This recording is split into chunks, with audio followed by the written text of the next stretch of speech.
Hey everyone! What's up? Let me switch the camera here. Hey! Oh, hello! What's up, Jazz?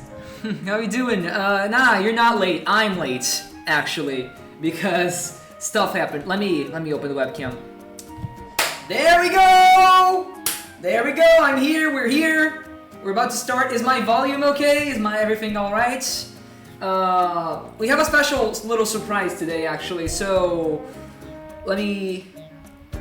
Oh, perfectly on time. Sure. Yeah, buddy. Hey, Corin. Yeah, do you wanna... Hold up. Let me do this. 3, 2, 1...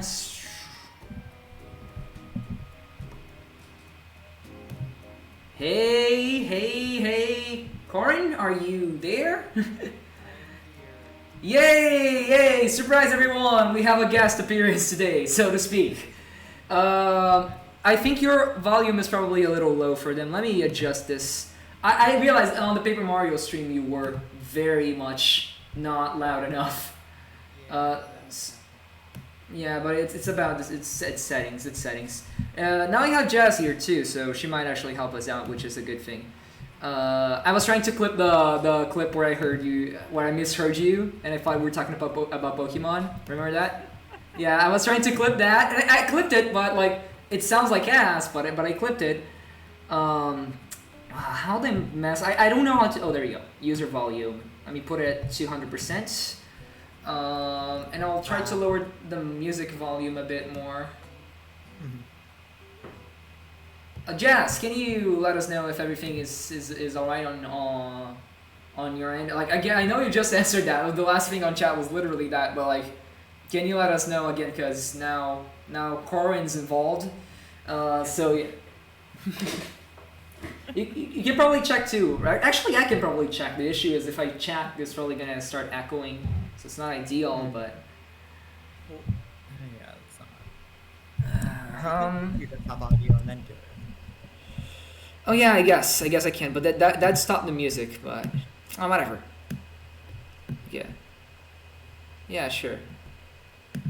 Okay. Let me see this then. Let me check this.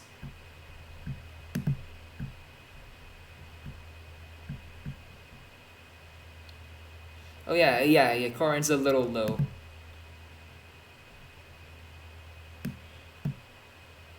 Okay. Yeah. John, now I'm trying to listen to this. Okay. Can you,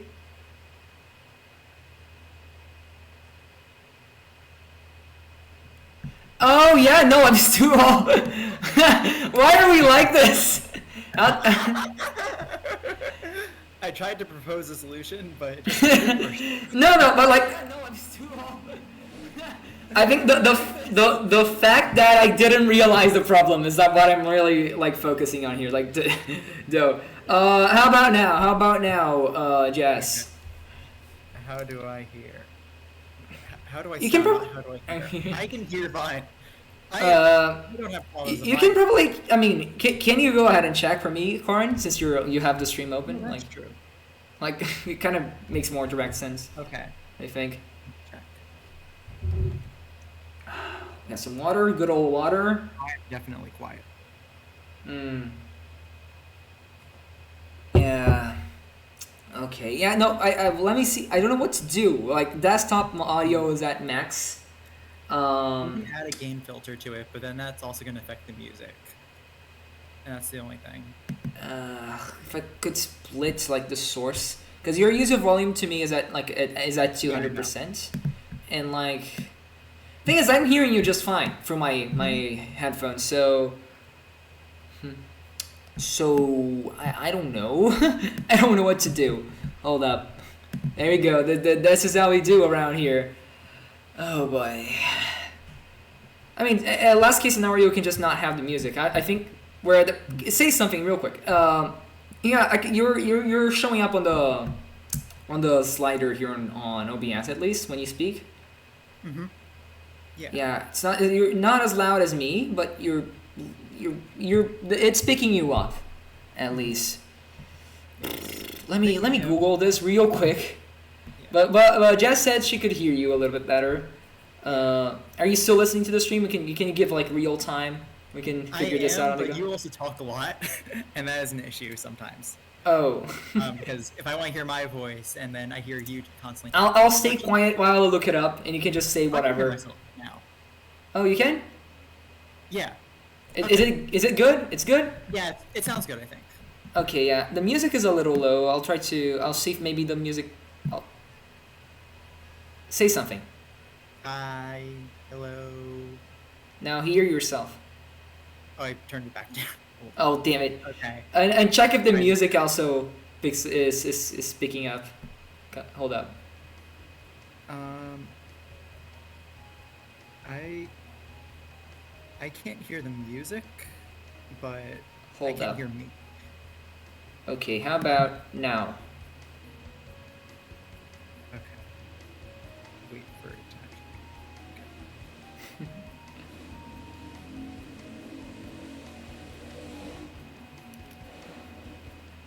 The music's there.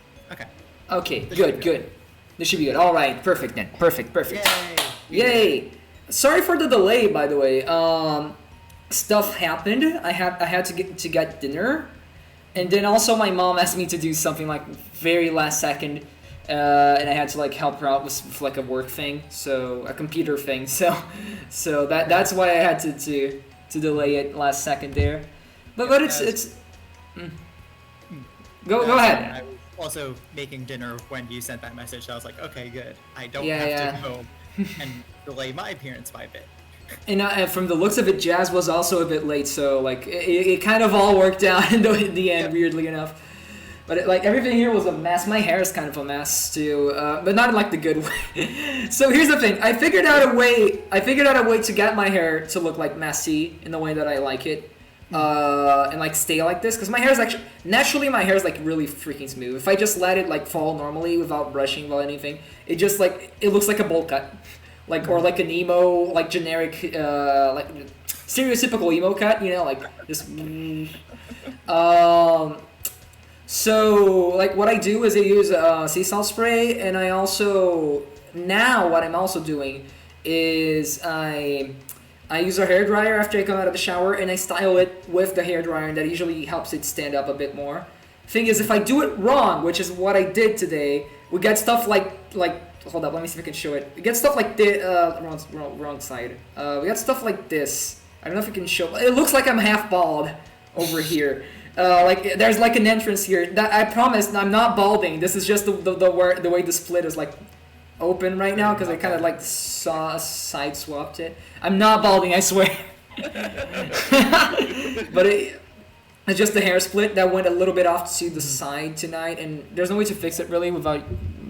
From my understanding, there's no way to fix it without using the hair dryer again, which would mean getting my hair wet again, which is the whole process of whatever. It's good enough, good enough. But now depending on your hair does look a little bit neater than normal. Yeah, it also kind of like falls a little bit on the top too, which is also a problem sometimes. Well, dude, like even after doing the it's not like it's a double-edged sword doing the hair dryer thing, because if I do it wrong, it just sort of like falls flat over here. Like I can even keep it sort of messy on the sides, like this, but the top sometimes just falls kind of flat. So yeah, it will have to do for today. Yeah, I'm also needing a trim probably because if I trim it, it gets lighter and it's easier to stand up. Yeah. Whatever. We're supposed to talk about Nintendo Directs, not fucking how to style your anime ass hair, my anime ass hair. But before we get fully into it, how's your day, buddy? How's your day? My day was good. I played Hades 2. Hades 2 is very good. Play Hades 2. Also play the first Hades. Yeah. I would imagine I need to play the first one before playing the second. It is extremely highly recommended. I would like to. I think ideally. Awesome. Yeah, I haven't. Weirdly enough, I haven't been playing that many games lately. Like I've been talking about games a lot, but that's kind of it. I've been working on the videos a lot lately, and then also I'm doing like motorbike school now. I got my car license, but now I'm working on my motorcycle license. So nice. So now I'm taking those classes, and like that's a whole thing too. It takes up a lot of the afternoon. So usually I'm just like working on the videos in the morning, then going to that in the afternoon, then I go running, and then usually either I watch something, I play something, or on Mondays it's stream time. So yeah, so like today I'm stream time. But also I'm working on a very big video now. That's why we didn't get any new videos this week, actually, because I'm working on. Surprise! I'm talking about Xenoblade. Finally, actually, because my channel. This is gonna be my first Xenoblade video. Weirdly enough, but being a Xenoblade video, it also means it's gonna be a long ass video. So. I am sure. So it's a kind of a hassle to edit. So it's taking me a bit longer than usual. And today I just kind of spent my whole morning editing. I'm already kind of like past the schedule. Ideally, I would have posted it by yesterday, which is like close off the week because I'm doing like a video a week. But I didn't. So now the goal is actually finishing it by tomorrow or Wednesday, and then hopefully things will fall back into place. Also, we're doing the reaction tomorrow for the. I'm doing the direct reaction tomorrow for the direct. So let's jump right into it before we get too caught up in our own lives here. What time is it happening again? I forgot, actually. Let me look this up. So 10 a.m. Oh, that's pretty good, actually. That's normal. I mean, it's not going to be good for everybody. I was actually kind of scared because I saw... Man, who tweeted? It might have been like Steve from GVG, but I'm not sure. They compared like, it's going to be at 7 a.m.? Like, for someone, it's going to... Oh, yeah. So I'm sorry for those people, but I was kind of worried it was 7 a.m. Eastern, which would mean 8 a.m. for me, which, I mean, it's doable, but it's kind of annoying. I'm sort of waking up at 8 a.m. currently. And also, Jazz, good luck with the driver's test. If I mean, depending on how it is, it might actually be pretty easy. Mine was actually fairly easy. I was just nervous. It was test when I took it. Years ago. Yeah, it was two and a half years ago now. The person said Shit. I shouldn't have gotten my license, but they gave it to me anyway. So. I had a similar thing. Okay, so I don't know if you guys do it over there. But here in Brazil, when we start taking, like, before we start actually taking the classes, we have to do like a psychotechnical test that basically measures, Yes. you know, okay, you guys have to do it too. So it's basically like an IQ test mixed in with like a psychological thingy. And one of the... Oh, wait. No, what we have here is we have a test that tests you on knowledge of things on the road. not Oh, we have that too, but that's after the classes. That's after the classes. We have like this weird IQ test thingy. Apparently, they use these same kind of tests for recruiting people in World War II, which is kind of crazy. But it's basically just to prove, yeah, I'm not stupid. I have the mental capacity to drive and the emotional capacity to not do shit when driving. But not do shitty things. Not as in not do anything. But then we do that, and then we have like theoretical, like on class indoors classes, like indoors, just theoretical classes, and then practical lessons, and then we have the test, and then we have the practical lessons, and then we have like the actual test. Yep. So yeah, it's a thing. But yeah, when I had to do like that first test, the psychotechnical one. Because of like a dumb mistake. I promise I'm not actually crazy, but I did like a dumb misunderstanding of like what I was supposed to do, and the guy said exactly this. Like, technically you shouldn't pass, but nah, I see you're good enough. You'll do. You're good enough. But I'll actually have to renew my license a little bit earlier than usual because of this. Gonna be in 5 years instead of 10. So yay! You only have to use yours every 10. Now it wasn't before, but like a new law thing changed it, and now it is. But it's like recent. It used to be every 5 years, from my understanding of it. Here, believe it was 5, and now it's 10. Exceptions aside, and I'm an exception, so yeah. By the way, I think we should probably open like the overlay thingy, so I can probably, I don't know, we can open Twitter, we can talk about games and stuff. So just so we can give you the chance, since you're the guest here, you have any particular games or expectations you want to say you have for games you want to see, or any particular expectations for the directs tomorrow? I mean, my main thing really is, I know like it's the quote-unquote E3 direct, even though E3 no longer exists, and that's only when Nintendo makes a lot of big announcements, but we also know we're going to get the Switch successor soon, and I don't feel like we're going to get a lot of big announcements, and if we do, those games are probably going to release on both the Switch and the successor. Yeah, that's more or less what I'm thinking too. I don't know if I should like be scrolling through Twitter. I'll keep like a new tab open, and then when we think stuff up, we can switch around.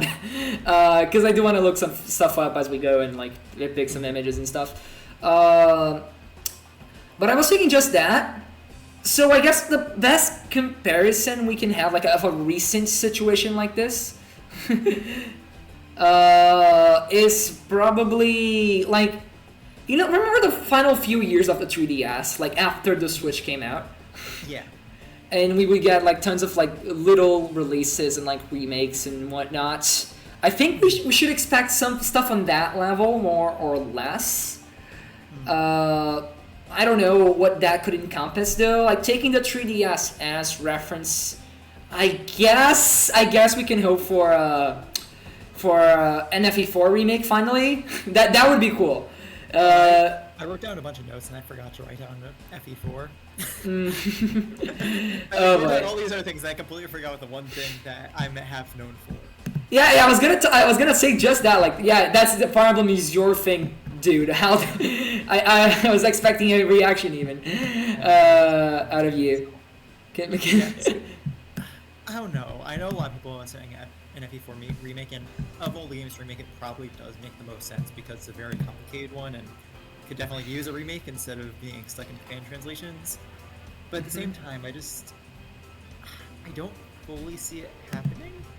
And I feel like a part of that is you also have the game after Thracia, which kind of ties into it. So whatever you're doing, if you probably want to tie both games together, I don't feel like it would make sense just to release one and not the other. Yeah, actually, yeah, but that's a thing people have been talking about for so long, right? Actually, because like here's the thing, right? This is the idea of an FE4 remake is not new, like at all, right? Because we had like the FE1/FE3 remakes on the DS, and then from the remake. Yeah, Echoes, and so like it's the next in order, and I think like during more or less like the Three Houses era, so to speak, like right after Three Houses came out, so like 2019, 2020, when people were talking about, okay, so what's coming next, right? And like Three Houses was already kind of a departure from previous mainline games, Echoes aside, because it was leaning more towards how should I it's more of a Kaga game than like Awakening was, than like the Fates was.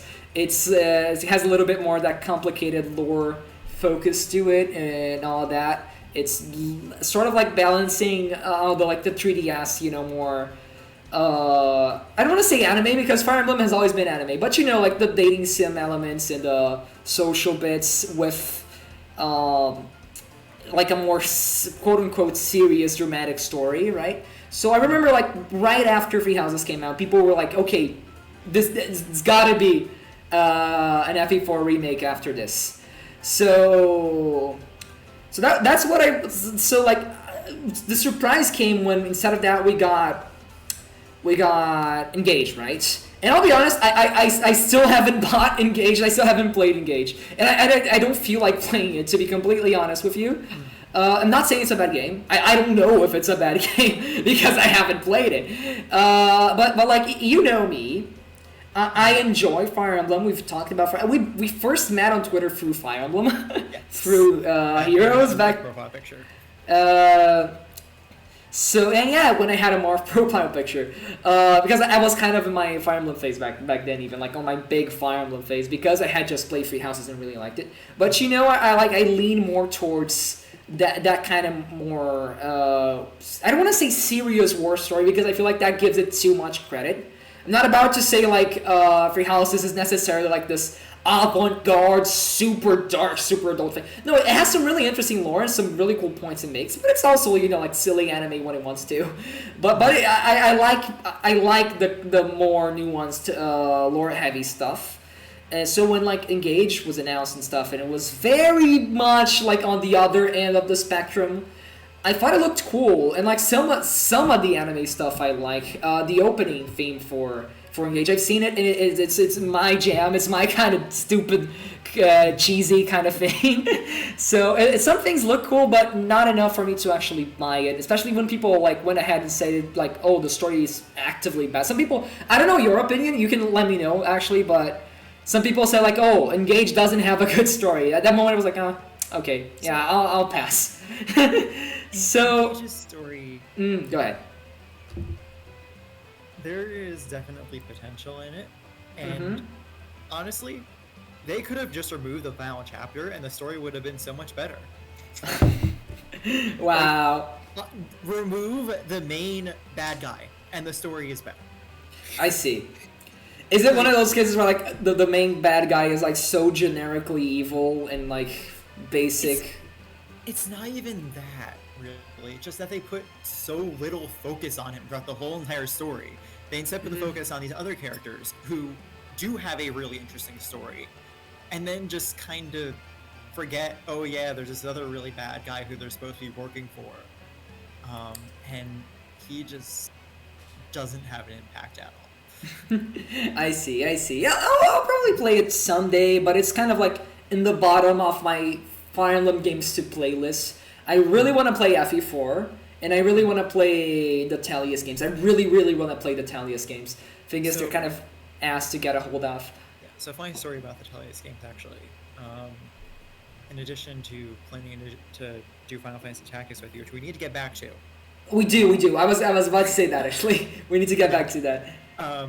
But I was planning on doing the Talius games in Spanish with a friend of mine.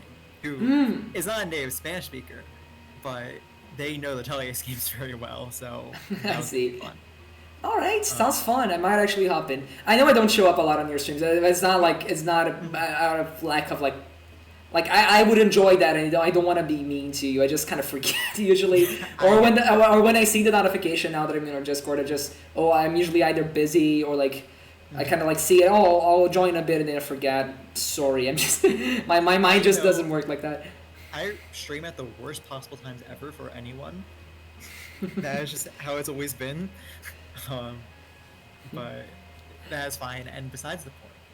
Anyway, yeah, FE4 remake, right? FE4 remake, yeah. Yeah. So okay, you have more to say.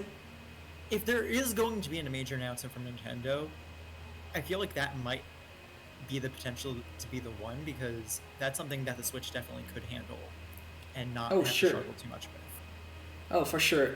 And also, what I was gonna say, even like as more or less it was going off of what I was saying before, like so people have been talking about like about this forever, right? And like this conversation about okay, so what about Thracia? Or is it gonna be included or is it not? Whatever. I remember hearing these conversations like 4 or 5 years ago by now. So, like, I don't know what's going on internally at Nintendo, and of course, like, internally, like, intelligence systems are not necessarily actively listening to fan discussion or anything, but if they were ever considering an FE4 remake back then, that's more than enough time to figure it out. Either include it, don't include it, or do it like Persona 3 Reload is doing with, like, its extra campaign that was in the... it was, like the... Oh my god, whatchamacallit? The answer, yeah. Because in Pre-3 FES they had that, and then they didn't include it in Reload, and now they added a DLC. Thracia could probably be DLC. From my understanding, it is quite a bit shorter than main FE4, right? I'm not quite sure. The other thing about FE4, and this is the main reason why Thracia will be included, FE4 is only 12 chapters. And like nothing in exchange, between. They're massive maps. With like I know. I yeah. It's not like you're not getting a lot of time out of it, but it's not a very long game on its own in terms of just straight chapters. Maybe they could do, like, if they want to take more liberties, they could possibly do whatchamacallit, like, okay, hold up, let me think. Like the monastery in Three Houses? Mm-hmm. What if they do something like that? I heard, like, mufflings, like, of that, because I'm, like, little talks of this here and there, but, like, as someone who hasn't played FE4 yet, I can say for sure, there is sort of a home base in FE4, yes, right?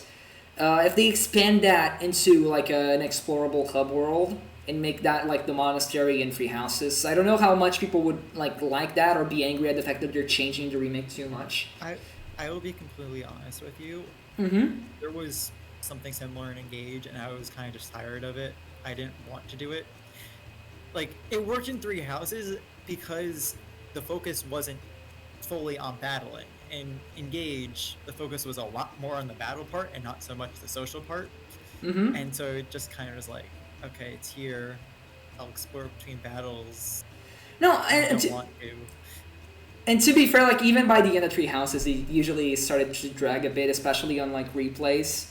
I would usually start skipping all the auto teach all the students and stuff, and just do whatever. Or would you click rest more and more as the playthrough goes on because it gets stale and repetitive. Yeah. Mm-hmm. But yeah. Series, at least it's a lot bigger as well. So there is a lot to do there. Mm-hmm. Yeah, and also like evolving dialogue and shit. Like I don't know how in depth it is in Engage, but I feel like Three Houses were from the ground up built with a monastery in mind, right? And like that was like one of the main focuses. So like it would start to get repetitive by the end, but it's also like half the draw of the game, right? Just exploring that place and like seeing what the different dialogue for all the characters is and all that stuff. Like it's part of the experience, for better or worse, because if you don't like that, then sure, that's your new Fire Emblem game. Damn it. Like it or not. Welcome to the stream, Demonic. What do you mean, how many did you miss? Benny, I mean, we've been doing this for a while now, but not quite sure. Anyway, right now we just started. We've been here for a few minutes now, 35 minutes. Yeah, and we're talking Nintendo Direct today. We're gonna discuss the possible announcements. So just to finish off on the FE4 thing. Actually, we add one other thing. FE5. Yeah. FE5 has 25 chapters plus a whole bunch of side chapters, and a part of the game where it splits into 2 routes briefly.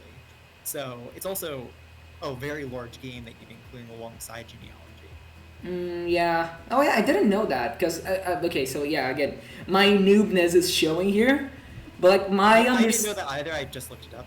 Okay, but I think they're like normal sized maps though. They're not like FE4 size mapped. Might be wrong, but a bit more reasonable. Yeah.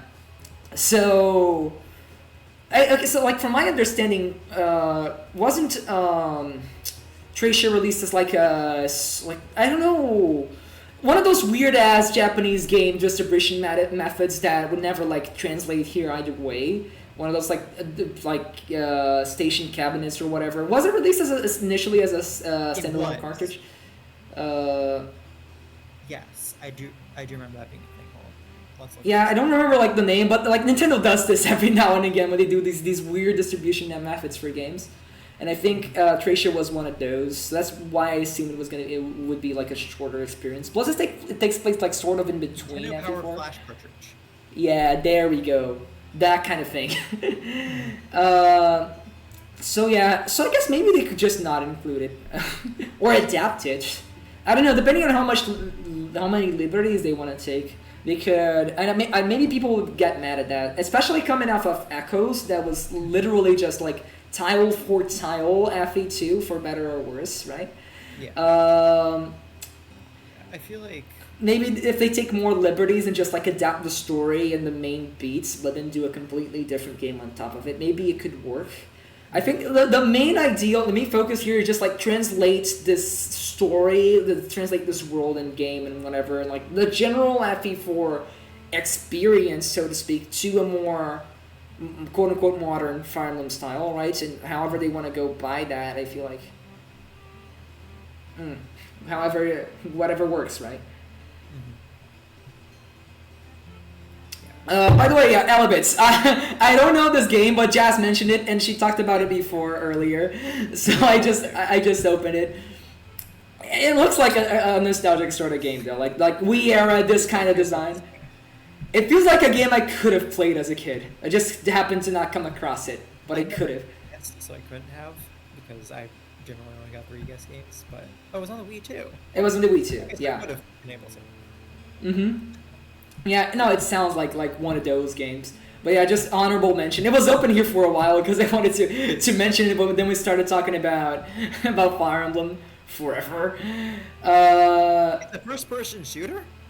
It's okay, let's look it up. Let's see what this game is about. Thanks. Game is divided into small stages. It represents a certain area. Boo. Game progresses. Players explore individuals' room in a house. Areas. Okay. I guess it's like a non-rails Wii shooter. You know, like the pointer. Yeah.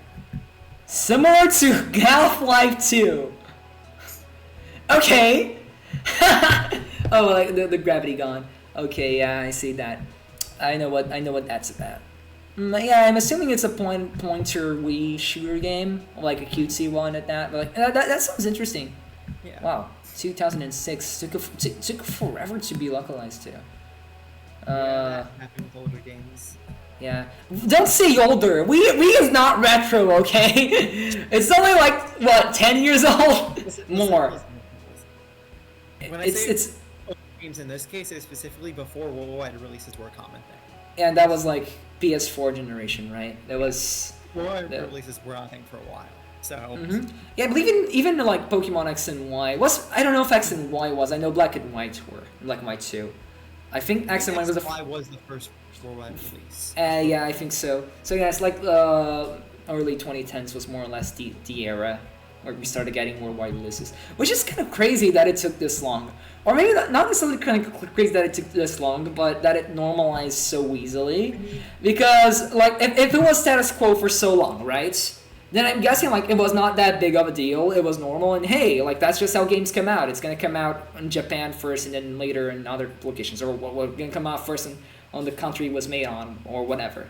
So, like, and that makes sense, right? And so I guess people wouldn't question it. But then, like, now that it is status quo, it's kind of, it feels so primitive, right? Mm-hmm. Yeah, I feel like a part of that is because around that time is also when the internet started getting more popular, so if other regions started getting games first, they would just be able to say everything about it. And also digital stores and, like, digital releases too, so like it'd be easy to, like, at this point where, like, localization just means, like, getting a game into a different language at this point, right? And, like, localizing it and everything else, yeah. But, like, you know, because you can, if a game is not out in your region, you can easily just, for example, on the Switch, you can get a Japanese account and go to the Japanese eShop and download it that way, and it's like no hassle, right?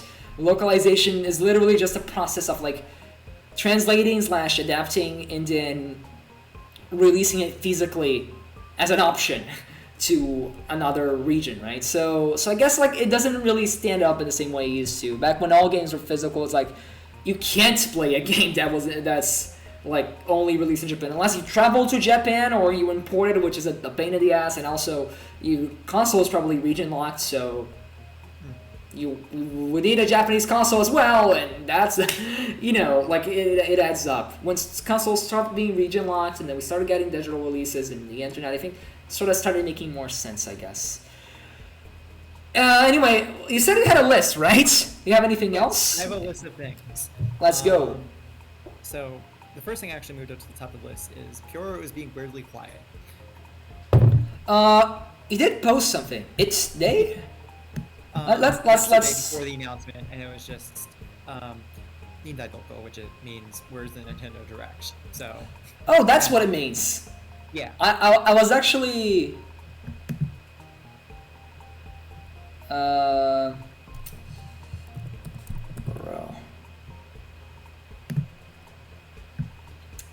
Let's have it open here.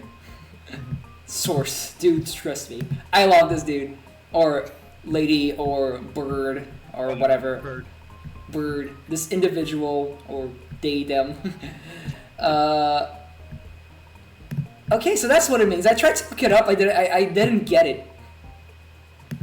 I was like, it's basically just putting Nintendo Direct. Oh, I see. Yeah. Huh. Okay, that's weird. Yeah. Do they not know anything, or do they just not want to share? It's possible that could also just mean there isn't anything big to talk about. As I was saying earlier. That would make sense. But that would also be quite sad. But it would make sense. Shit. But also maybe they just don't want to spoil. Like, Pyoro, you know, Pyoro is the kind of leaker, and I talked about this in a tweet where I was talking about freaking, what's her name? Why do I forget proper nouns so easily? At the worst possible moments. Midori. That was the day before the news about Midori broke out, and I guess he said he was gonna stop leaking stuff. So I made a whole ass tweet talking about, like, oh, thanks for your service, and, like, talking about there's certain kinds of leakers. Because I was being super nice and shit. Like, there are certain kinds of leakers that are actually, I would argue they are healthy for, like, the community and, like, the games and whatnot. Because they're not, like, just putting out a trailer out there or releasing a freaking logo and, like, or, you know, spoiling shit. Those are, like, bad leakers, I'd argue. Because, like, actually, I feel like the gaming community, we're sort of desensitized to leaks because of the way leaks have always been for games, like, in the past, how they've been treated historically, right? But, like, look at the film industry. People don't like when shit leaks over there. Like, it's not a good thing. It's usually a bad thing. There's spoilers, and it's also, like, it devalues the actual work and the secrecy that goes into this kind of stuff. So So it should be bad. So usually, like I'm starting to learn that when a trailer leaks or a screenshot leaks or a logo leaks, and it's usually not that good of a thing. It's a bad thing. It's a spoiler. Like I'll still look at it. I'll still be hyped at it. But it's not necessarily like something you can like support and be like, yeah, that's the good shit. Thanks for the work, right? It's morally dubious at best. Like people like Bioro and like Midori too before the whole thing came out. Like that's an opinion I used to hold for Midori as well. Is that like Bioro was gonna go out and say something really cryptic, and then he's just gonna make us figure out like what does this example of that. Yeah. Of course, the Endless Ocean and teasing that in a very creative way, I would say, because it wasn't 100% obvious, but if you knew, you knew. Yeah, and that's the kind of that's cool. That's cool. Yeah. Like right here, right? This might be it. Yeah. So yeah, this I would argue is a cool thing, right? These are cool sort of leaks, These keep us engaged. They don't actually spoil anything major. They just get us talking because it's not concrete enough to say like, oh yeah, that's what's gonna happen. It doesn't ruin the direct. It makes people who aren't in the know kind of like, okay, but is this actually it? Is this actually Endless Ocean, right? Are the leaks actually true? There's the modicum of doubt that still preserves the experience. And it's not like they're leaking like super detailed information about anything. So like this is cool. This is cool. I like this, right? So maybe they just don't want to spoil anything. Maybe there's just nothing that can be like teased without it being like too much, right? I don't know. That's just my guess. I will say, speaking on topic of Endless Ocean a little bit still, this is the first direct in a very long time where I don't wish for Endless Ocean. Oh boy. I know this feeling super well because every direct after March 2022 for me, or 2021, I think March 2021. Which one was the Klonoa / Wii Sports / Xenoblade 3 one? Ooh, I think that was 21. Yeah, I think it was February or March 2021. Yeah, because Xenoblade 2 came out in 2021, and then... No, it was 2022. It was 2022. 2022 for sure. It was not 2023, though. That's the thing. That was mixing it up. It was 2022. Like, that... I got every single one of my usual top, like, my pipe dream wishes for Nintendo Directs, which was a new Wii Sports, a new Xenoblade game that would come eventually, I guess, but, like, still kind of a big deal for me. And Klonoa, which I never thought would come back, like, ever. I was super excited about that. Every Nintendo Direct after that has not hit the same for me. Not at all. That was the peak, and then it just going down, really. It's just going down.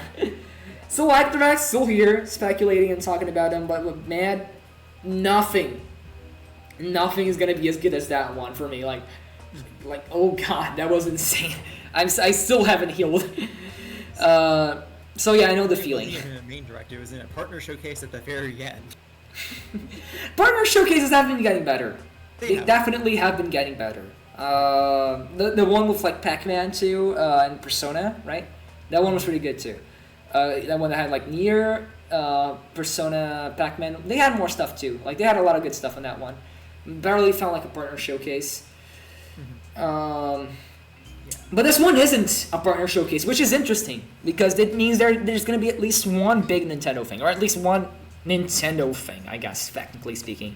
But I don't think they would do a direct without any sort of, like, at least kind of middle of the road big announcements. Like, not expecting a new Zelda or anything, but something, I'm guessing something on the level of Fire Emblem, really. Or, and I feel like that's simultaneously obvious and kind of the opposite of like, oh, it ain't happening, it's never gonna happen. Like, it's either obvious or it's just 100% not gonna happen. Metroid Prime 4. Because, theoretically speaking, okay, hear me out. Hear me out, okay? Hear me out. This is the final Switch Direct. This is the last possible moment they could possibly do a Metroid Prime 4 trailer.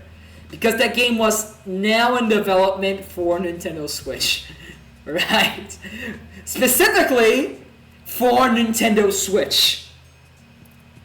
So like it's now or never, right? Looking at my notes for Metroid Prime 4, and it is exactly what I told you. It was just laughing. Yep. But there's the thing, right? Because it's been so long, though, and it's hard to imagine it ever happening, right?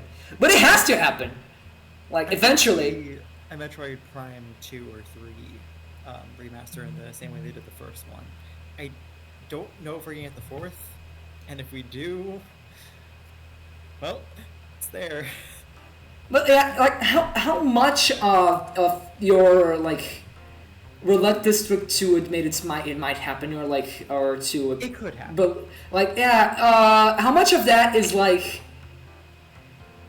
the fact that we haven't got it yet, and now we're so jaded by the baggage, the Metroid Prime 4 baggage, that we just won't expect it ever, right? Like, when could we ever expect Metroid Prime 4 if it isn't now, right? If it's still gonna be a Switch game, it has to be now. Like, literally, there's no other time for it. And like, even if it's not, and it doesn't come out now, if it ends up being a Switch 2 game, it still has to be announced eventually, right? Like, there's probably some big scientific concept that we could reference, but I don't know its name.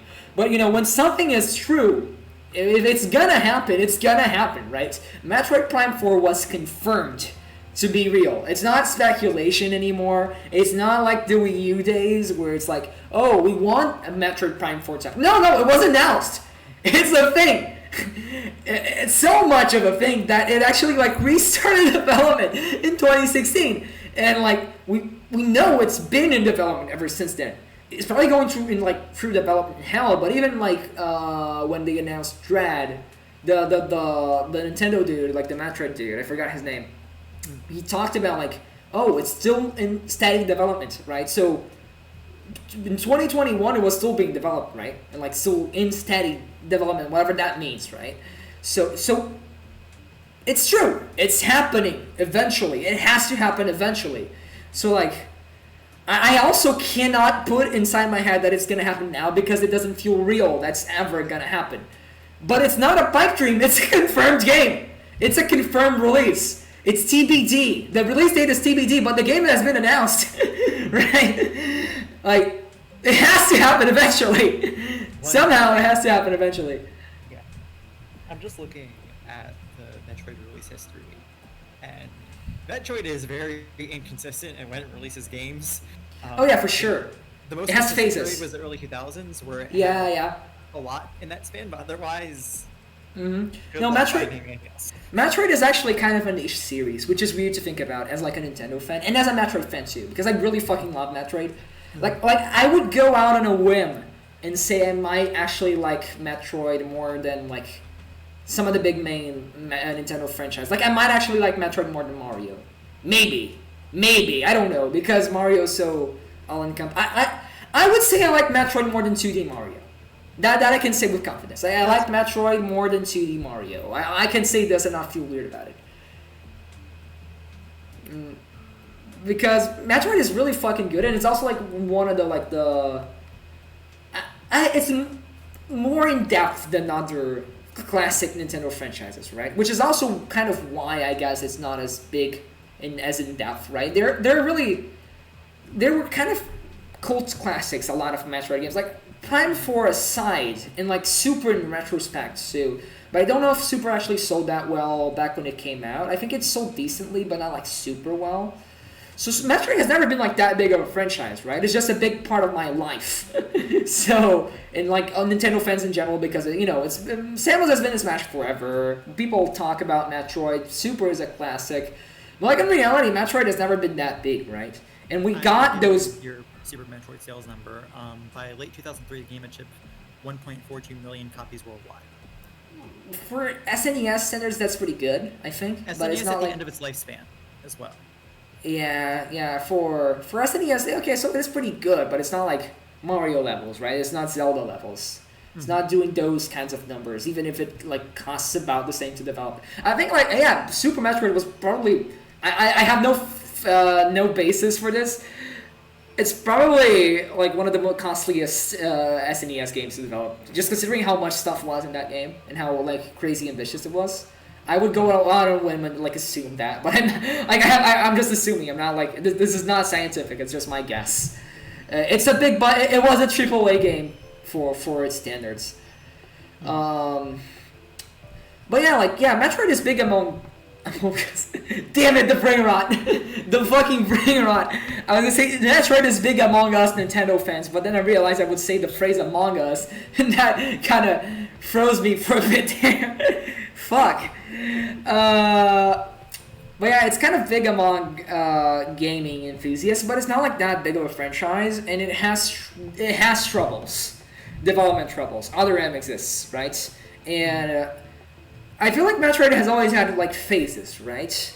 Where it would get a lot of games, like it got a lot of games from like the NES to Super, a decent amount like every 5 years or so. Like we got Metroid 1 on the NES and 2 on Game Boy and Super on the SNES, which was like all in the span of like 10-ish years, I think, right? More or less. Early NES to late SNES. And then we got like nothing on the N64, nothing for a lot of early GameCube, and then finally we got Prime. Like I believe that was like early to mid GameCube, I think. Might be wrong, but I think it's like more. Can you check the release date? Cause 2002. Yeah, so it's more. Yeah, it's early to mid GameCube. So we got like a big gap there, but then like Prime we got alongside Fusion literally on the same day, and then it was like Prime 2, Prime 3, Other M, right, which was kind of another little self-contained Metroid phase, Zero Mission 2, and then Radio Silence again for like a decade. And then we got Federation Force. Yay! It might have saved the franchise, weirdly enough. I think it might have actually saved the franchise, so I can't actually be too angry about it. Well, then there's also Samus Returns after it. Yeah, but yeah, like, and then I assumed we were getting, back in 2017, I thought we were getting into another Metroid phase, right? Because we got 2 announcements, Samus Returns and Prime 4, and then like, even though I didn't know it back then we also got Dread a little, like, back in 2021 too, so like, it would make sense for us to get, like, for Prime 4 to exist, you know, it would have filled that gap perfectly between, like, Samus Returns and Dread, right? But it just didn't come out back then. And, like, I'm starting to wonder how bad stuff is, like, behind the scenes. Like, how much trouble is the dev team going through right now for that to be a... If at this point, Prime 4 could be looking at being a new console launch title. Is it big enough to be a launch title, though? Like for the masses? So, right? Is it attractive enough? That's why. I would say it's more on a technical aspect. If there's something technical about the successor that would help really boost this game, make it look better. Yeah, sure. I'm guessing. I mean, I'm more on. Let me look. Let me open. What's the name of the sites where people leave reviews of companies they worked on? Glassdoor. I don't know if it's that one. Let me look this up. Retro Studios. Is it? There was another one, right? Which one was the one you said? Glassdoor. Okay, let's see there though. Cause I know. Oh yeah, it is this one actually. Yeah, 3.6. Yeah, I mean that's decent enough. 3.6 out of 5. Yeah. I heard like back in the day, Retro Studios had a lot of like internal.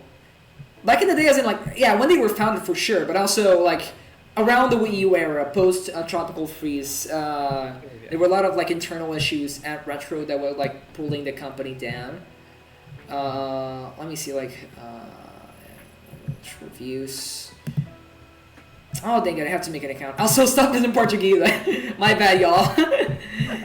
Dang it, Google. My PC is in Portuguese partially, I think so, and I don't know how to fix it. So, yeah. It should be in settings somewhere. You can just change it. Yeah, but I think I changed it already, and so some things are in Portuguese. It might have something to do with like my version of Windows or something. Or like Chrome is in Portuguese. Yeah, I think actually Chrome is in Portuguese, and my PC is actually in English. Let me see, like. Yeah, like my start menu is in English, and my menu is, but Chrome I don't know how to change to from English to, from Portuguese to English. But yeah, I think I heard some stuff about people. Well, actually, oh, go on, say it. Look at the URL right there. That might be why. The what? The URL of the website.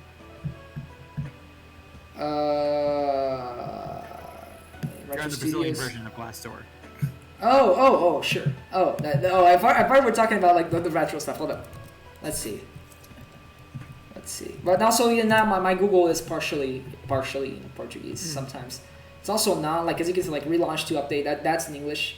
Yeah. Sometimes it's not, and I think it knows I'm in Brazil, right? Yes. But now it's better for you.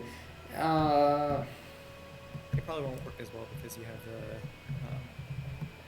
I don't have an account. Yeah. But I heard some rumblings about like the situation at Retro not being ideal, right? Post tropical freeze, which would also explain their radio silence after tropical freeze, because it's a 10-year-old game now. Yeah. I'm sorry about revealing that information to you, but it is a 10-year-old game now. I watched the trailer for my 3DS and being sad because at the time I didn't have a Wii U, and at the end it said only on Wii U. That was the E3 where there was so many cool looking games, and it was like only on Wii U, only on Wii U, only on Wii U. Oh my, how times have changed. Did you have a 3D? Oh yeah, you mentioned you watched it on your 3DS. Yes, I watched it on my 3DS. So you had a 3DS, you didn't have a Wii U. It actually took a while to get my Wii U too. I think I bought my Wii U in like 2015, I think. Might have been. Christmas 2013. Yeah, my Wii U, like I got it with 3D World. I got the 3D World bundle, and I believe within a year I bought Mario Maker, which would mean it would probably be 2015. Because it might have been August 2015, because it wasn't my birthday. I got it for my birthday. But it did take me a while to get a Wii U. But it's weird because I would watch recent-ish reviews of games on YouTube, of games I was interested in, and games like, Nintendo stuff. I was a Nintendo kid. You are probably also a Nintendo kid. So, it doesn't feel that long ago when, like, that game was new, and I was still watching, like, 2-year-old reviews about it, talking about, oh, it's a really cool new release, so it's kind of crazy that it's so old. But it is so old, and Retro hasn't made anything since. There were, rumblings of a... Retro? They have canceled almost as many games as they ever released. Yeah! That's true. Aggressive leadership. Like, I'm looking at the Wikipedia page right now, and they've released 1, 2, 3, 4, 5, 6, 7, 8, 9 games, 10 if you count both Tropical Freezes, and I've canceled 7.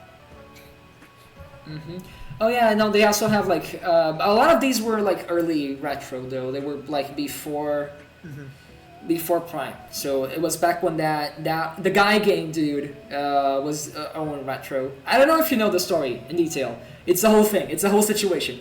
But like Retro Studios was founded like in America by like a really scummy dude who barely did his job.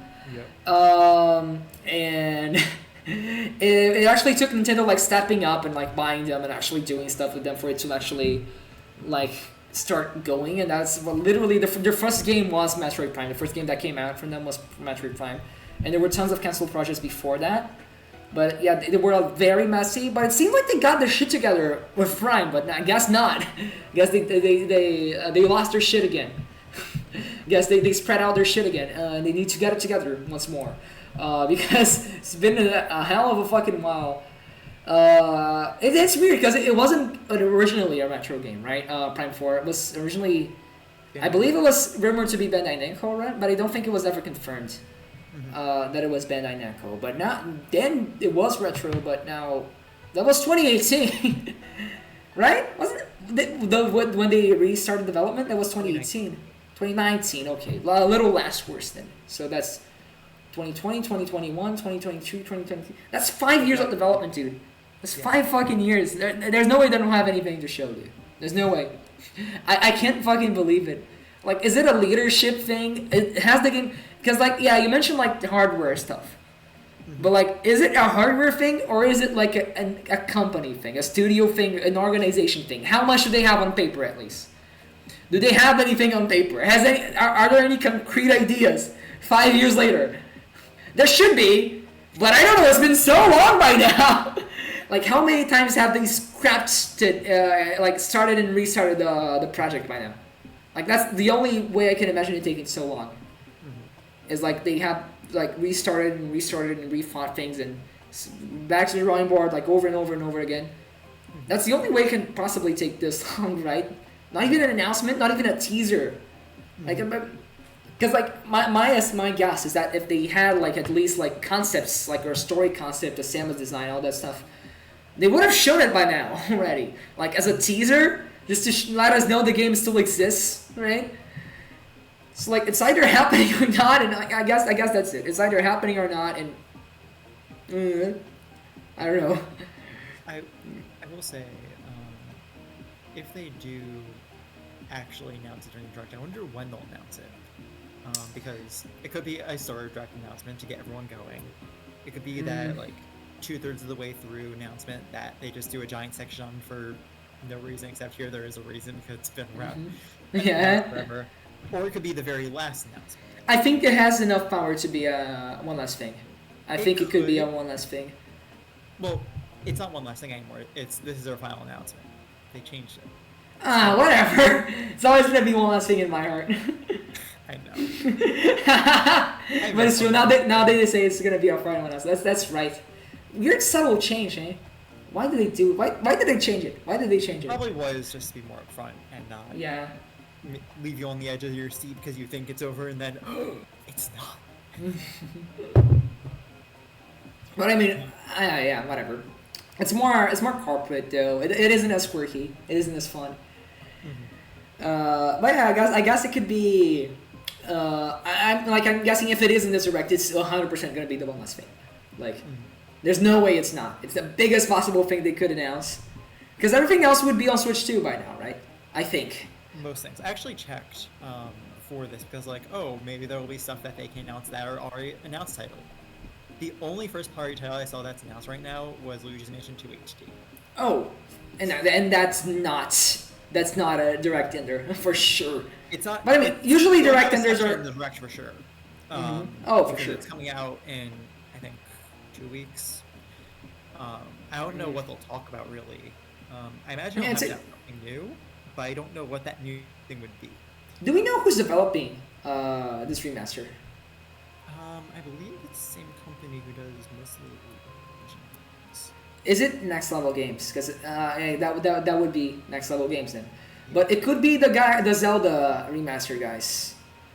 The Ocarina of Time 3D guys, the Link's Awakening guys. I forgot their name. Because that studio, and they also did Miitopia. That's why I'm thinking this, because they do 3DS sports really well. They did Miitopia, and that was really good. Can't seem to find it. Maybe they haven't announced it yet. Maybe we just don't know who's making it. There's a decent chance we just don't know who's making it. It's not like there's a separate page for it or anything. I'm actually checking the stream here. But yeah, look up who's. Usually, yeah, Nintendo hasn't been announcing developers lately. So it would make sense. It would make sense. We didn't find out who the developers of the Paper Mario remake were until like very, very, very near release. So there's a decent chance we just don't know, right? There's a decent chance we just don't know, and I believe that's the case. But like, look up who the guys. Actually, let me look this up. Who made the Ever Oasis guys? Who made? That's it. Yeah, they also made Ever Oasis. It looks really cool in the direct I remember seeing it in. I never picked it up. Same. It's literally same story. I still want to play it because I love the 3DS, and that looks like a good 3DS games. Grezzo, these guys, they also, if you look, they made Ever Oasis. They made a lot of like the Zelda ports for 3DS. And they also made Miitopia for the Switch, which is why I'm thinking maybe they could be behind it. Yeah, and they also did Luigi's Mansion for 3DS, so they have that experience. They also made Final Fantasy 11 apparently, which is interesting. Oh, that's nice. That's really interesting. Oh, it's expansions. That's why. Oh yeah, but I mean, expansions for MMO are basically like whole ass games. So yeah, that's pretty big. That's pretty big. They started off big then, and they made a game very recently though, for I assume Apple Arcade. Yeah. But like what I'm guessing here is, if it's not them, we could see. Oh yeah, welcome to the stream, Dark Legend. Yeah, we were talking about just that. If it's maybe 2 and 3 remastered could be a thing. We can get to that in a second, actually. Let's just continue like the line of thought here. But yeah, that's exactly what Corin said even. But we can talk about Prime remasters in a second too. I was thinking like, man, I don't know. I was in a line of thought about this. I was gonna say something about how like if it's not Grazo or if, what if Next Level Games is making a new Punch Out? Just throwing it out there. I don't think it's likely, Ooh. but it's like it's Next Level is doing Luigi's Mansion 2 HD. Oh shit! Fuck! Damn it! Okay, I guess Grazo could be doing something then. Yes. They could be doing a cool 3DS port. They could be doing a Tomodachi Life 4. Yeah, that would make a lot of sense actually, because they made talking about that. because they made Miitopia. I would love that, but it needs to be like I want it to have a lot more content though, because I love Tomodachi Life already, and like I would love to see it just come back in any capacity. Yeah. But also, it's a game that kind of gets old. And I say this in like the nicest way possible. It's not like it's just the nature of like how the game is, right? It never really ends, but then the events start to like repeat, and it starts getting kind of repetitive. And I feel like it's not gonna have that much of a draw if it's just the original game but on Switch, but with the new Miitopia's customization features, right? I think it needs to have way more events to like justify itself as like a new release, right? Especially when the by now Tomodachi Life is not only is it older than Miitopia in general, it's older than Miitopia was when the Miitopia remake came out on Switch. So like it's a really old game by now. So I think they really need to. The other challenge with Tomodachi Life is that you need to adapt the touchscreen, which can be done by. I feel like it might be a little bit awkward without it. Oh, I think there's ways around it. Like Nintendo has done worse with Mario Maker, right? Like they did. I feel like it's more Tomodachi Life is more translatable to one screen than the Mario Maker was, and they did it. I might as well make a sequel at this point. Who made Tomodachi Life? In Miitopia, for that matter. Well, I think it might have been like an internal team at Nintendo, but what internal team at Nintendo? Developed and published by Nintendo, doesn't specify the team. Yeah, I know. It's one of like the EADs, EPDs, or whatever. The studios. Anyway, so yeah, I guess we're not getting a Next Level Games game. So I guess that rules out Punch Out, and like Dark Legend just talked about this on chat, and yeah, like yeah, considering. Oh, go on. Okay. Considering. Yeah, no, Next Level Games is busy with Luigi's Mansion. We're not getting any Punch Out in this. I just kind of threw it out there because I didn't know they were busy with Luigi. But this does leave out Grasso, which is a possibility here. But now say what you want to say. Yeah, what I was going to say was, I don't think that Luigi's Mansion 2 would have been the most intense game to be working on. It's possible they could have been working on Punch Out on the side as well. I guess, but it's also like one studio, right? It's a mid-range level studio. They could be having someone else work out Punch Out game. I guess. I mean, there's always a possibility, right? I mean, at this point, like, what basis do we have to be speculating on Punch Out beyond it would be cool, right? We could always speculate. For all we know, we could get a new F-Zero, right? Like, fuck it. Sure, we could get a new F-Zero. I seem to have done decently well. It's a possibility. I mean, I feel like it's too soon though. Like considering, like if 99 was a way to gauge your interest in F-Zero, that game came out a few months ago. There's no way they have something done by now. Could be a Switch 2 game though. Could be a Switch 2 game. But like, yeah, for all we know, we could get just about anything, right? I don't think we have a basis for a new Punch-Out, but it would be pretty cool. And it's exactly the kind of like mid-range, not super like, you know, mass appeal franchise that's characteristic of this era of a console's life usually. You know, we're going out. Or also, oh yeah, I remember what I was gonna say. What if Grezzo was working on a Mario and Luigi? Be it a port or be it a new game. Because... Oh, go on. I had a small section on Mario here. I did not consider Mario and Luigi. That would be great to have back. Yeah, there would. And like, now that, you know, Alpha Dream has been bankrupt for a good while now, like... I don't feel like that necessarily means Mario and Luigi is going to be dead forever. Especially if it's a remaster or a remake. I feel like a remake could be a good way to gauge interest in this series. Because like now over the last few months, we got 2 Mario RPG remakes. Back to back. So, like we got Mario RPG, we got Thousand Year Door, now it's time for Mario and Luigi. Any Mario and Luigi. I guess it would be Partners in Time, ideally. The one that most needs a remake and the one that probably makes the most sense to remake. I don't feel like it would be a port. I feel like it would be a new game that would redefine the style of the game. Because the 3DS kind of overused the same visual style for a few too many games there.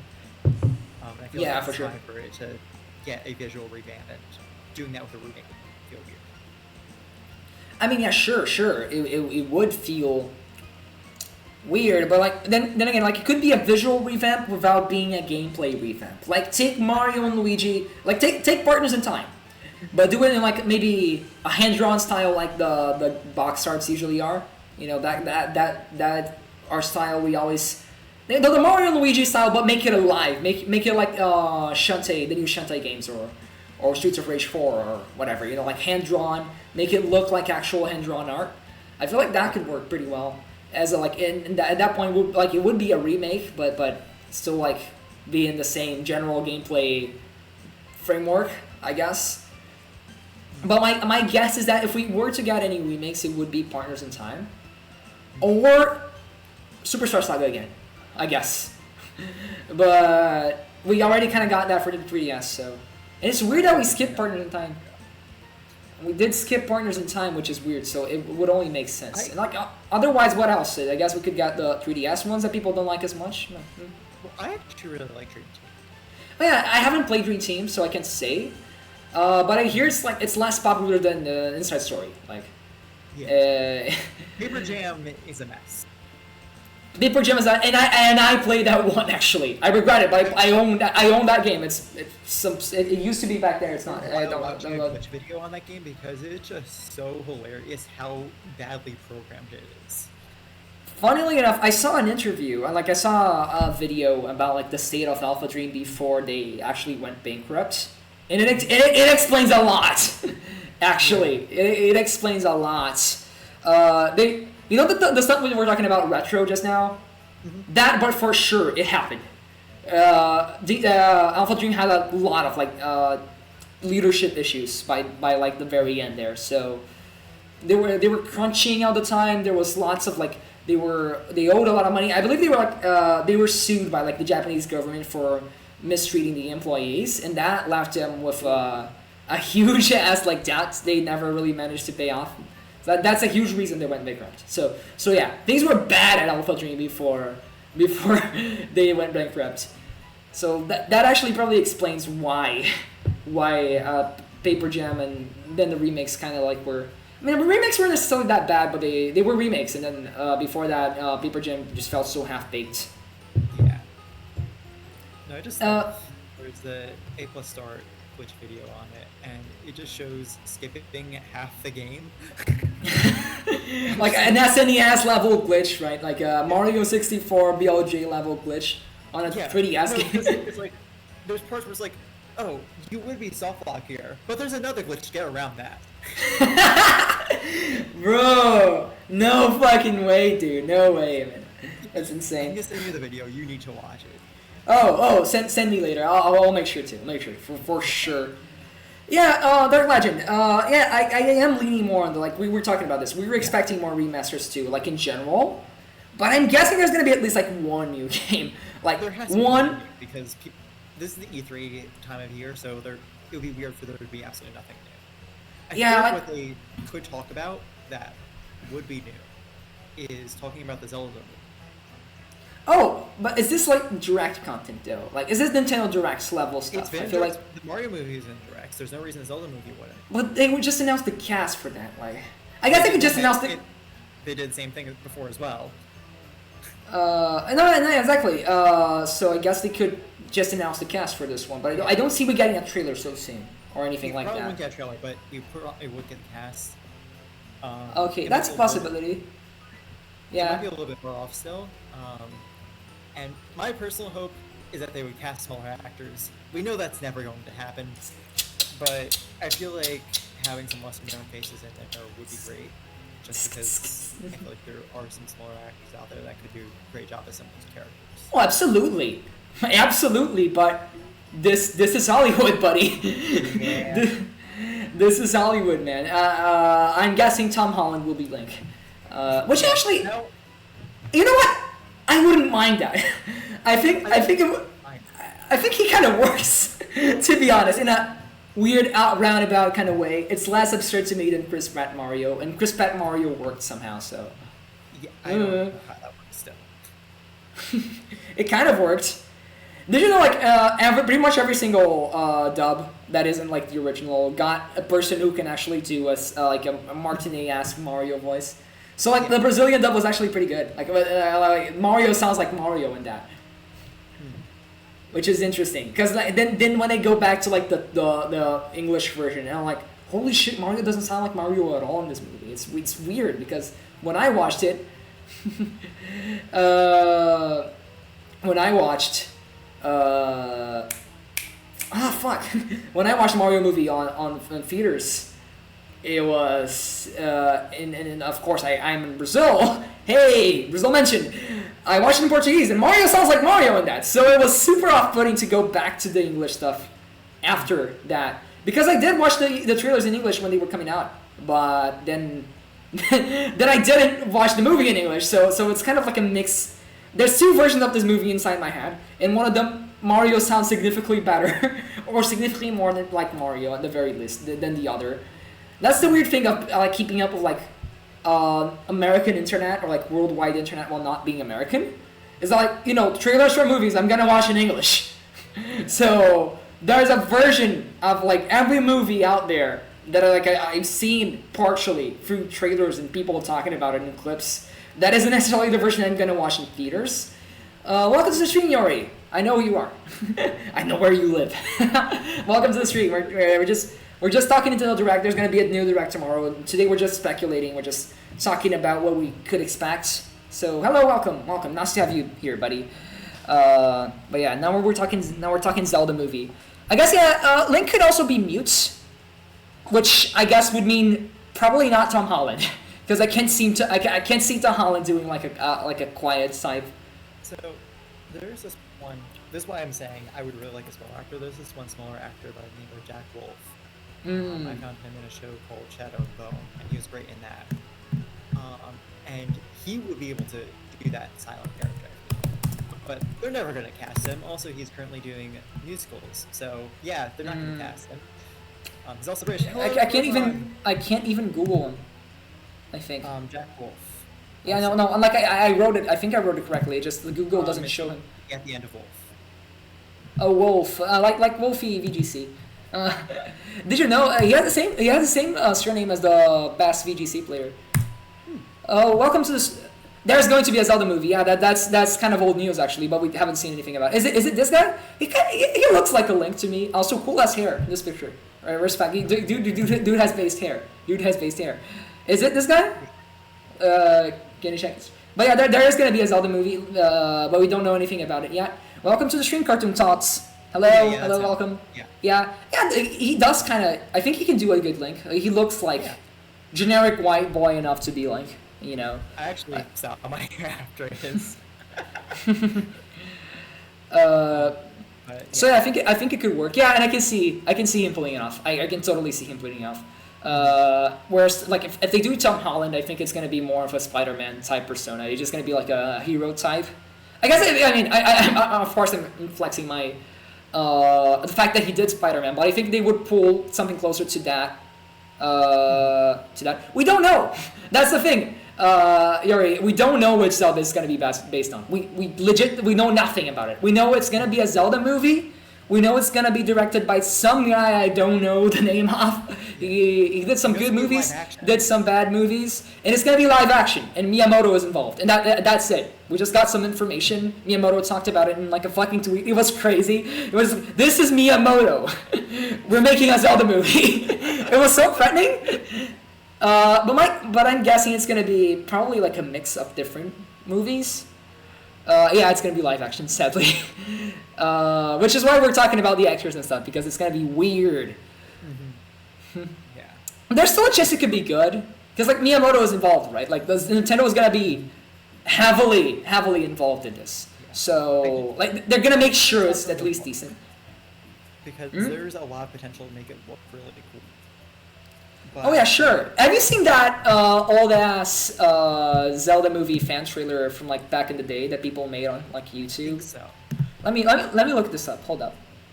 Yeah. Because I remember seeing one of those like way back, like early 2010s. I think Ocarina of Time could make sense. Ocarina of Time could make sense for sure. We also have a young and adult Link as well. So we got two actors. Who would do Young Link? Young Link probably would be an unknown child actor, I'd imagine. Yeah, but it have to be like a good one, at least. Like, yeah, there aren't that many famous child actors, and nor that many famous child actors who could be able to do. There's not that many famous child actors because they all grew up. Exactly, but they are famous. Let me. Zelda movie fan trailer, because that was a thing, and it looks kind of raw. It looks really cool. It was like very gritty, very Lord of the Rings esque because of its time. Oh yeah, it was made by IGN, I think. Dang, I didn't know it was. No, it is. I'm looking at it right now, but I didn't know it was IGN. Oh, huh. Yeah, there we go. It's here. Yeah, I remember seeing about this like secondhand back in the day. Over like some videos about Zelda would mention that someone did this. Like it was an April Fool's thing. But I remember it looking pretty decently cool.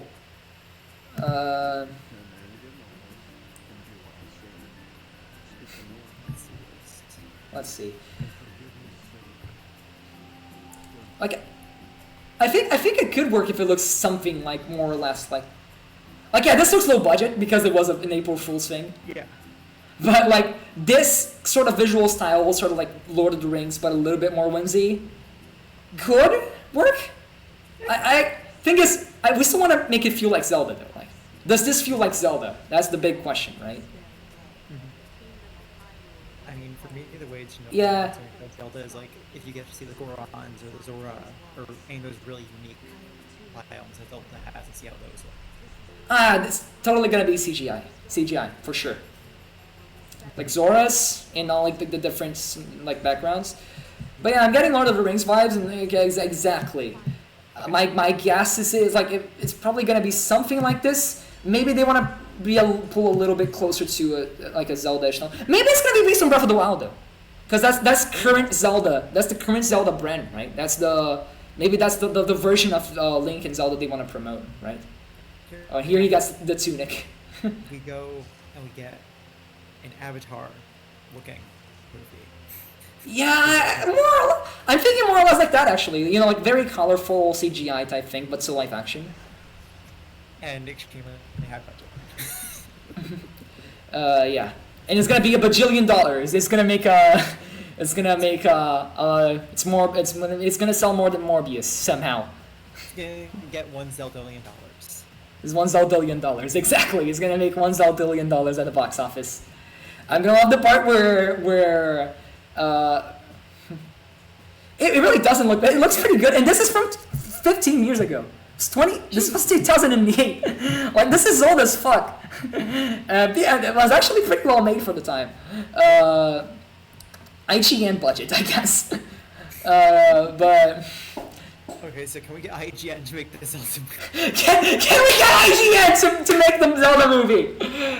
Get these guys. They get it. They get it. So this was pre Skyward Sword actually. This was the most recent game was Twilight Princess, and this looks like Twilight Princess. So Yeah. it tracks. It tracks really well because Twilight Princess is kind of like a Lord of the Rings-esque game already. Like it already kind of has this vibe. So this looking more like that does make a lot of sense. You know what? IGN actually fucking nailed with this. They fucking nailed it. This is awesome. This is kind of dope actually. Yo, this was a dope thing they did like forever ago. But legit, this was pretty cool. One of the most based IGN things to ever IGN. This was, however, more or less in the same era that they said Sonic was never good. So I can't forgive you early 2010s IGN for what you did. Your sins still outweigh your gifts, sadly enough. Oh boy, man! Did you see like there has been like some talk over on like Sonic Twitter about how bad it was to be like a Sonic fan in the early 2010s, and how people just like did not like respect Sonic fans at all. Like it was genuinely hell to be a Sonic fan back in the early 2010s. And like, man, in their Sonic Generation reviews, you're not gonna believe what IGN said. They said like, and they're gonna, and I quote, and the game makes you listen to City Escape enough to make you want to kill yourself. As if City Escape #1 is a bad song, #2 you're gonna make you like, the game doesn't play it enough times to like for this to actually be the case. And #3, like, God, that's so fucking cynical. That's so fucking bad faith. I'm sorry. Fucking shit. I hate IGN, man. I love IGN now. You know, they apologize for all the Sonic stuff. Have you seen that? They made a whole ass video where like there was a new guy and he came in. It was like brought over the dude who said Sonic was very good, and he was like, "You're gonna apologize to everyone." It was cathartical as a Sonic fan. Anyway, we're drifting away from the topic. Anyway, yeah, I'm guessing if we do get Zelda movie stuff, it's gonna be maybe some actor announcements. What if Chris Pratt is Link? What if Chris Pratt is the main Nintendo guy for every single Nintendo movie? They make a Metroid movie, and guess who's gonna play Samus? It's gonna be Chris Pratt. Chris Pratt is gonna be Samus. Chris Pratt is gonna be Little Mac. Chris Pratt is gonna be Captain Falcon. Actually, Chris Pratt as Captain Falcon kind of works actually. Like, really works. It really fucking works. Wow. That's actually a good casting. Okay, Chris Pratt Kirby. Yo, true. True. Let's fucking go. That's what I'm talking about. Chris Pratt, Red. Oh my God. Or Ash Ketchum, maybe. Chris Pratt. 10-year-old Chris Pratt. Oh my God.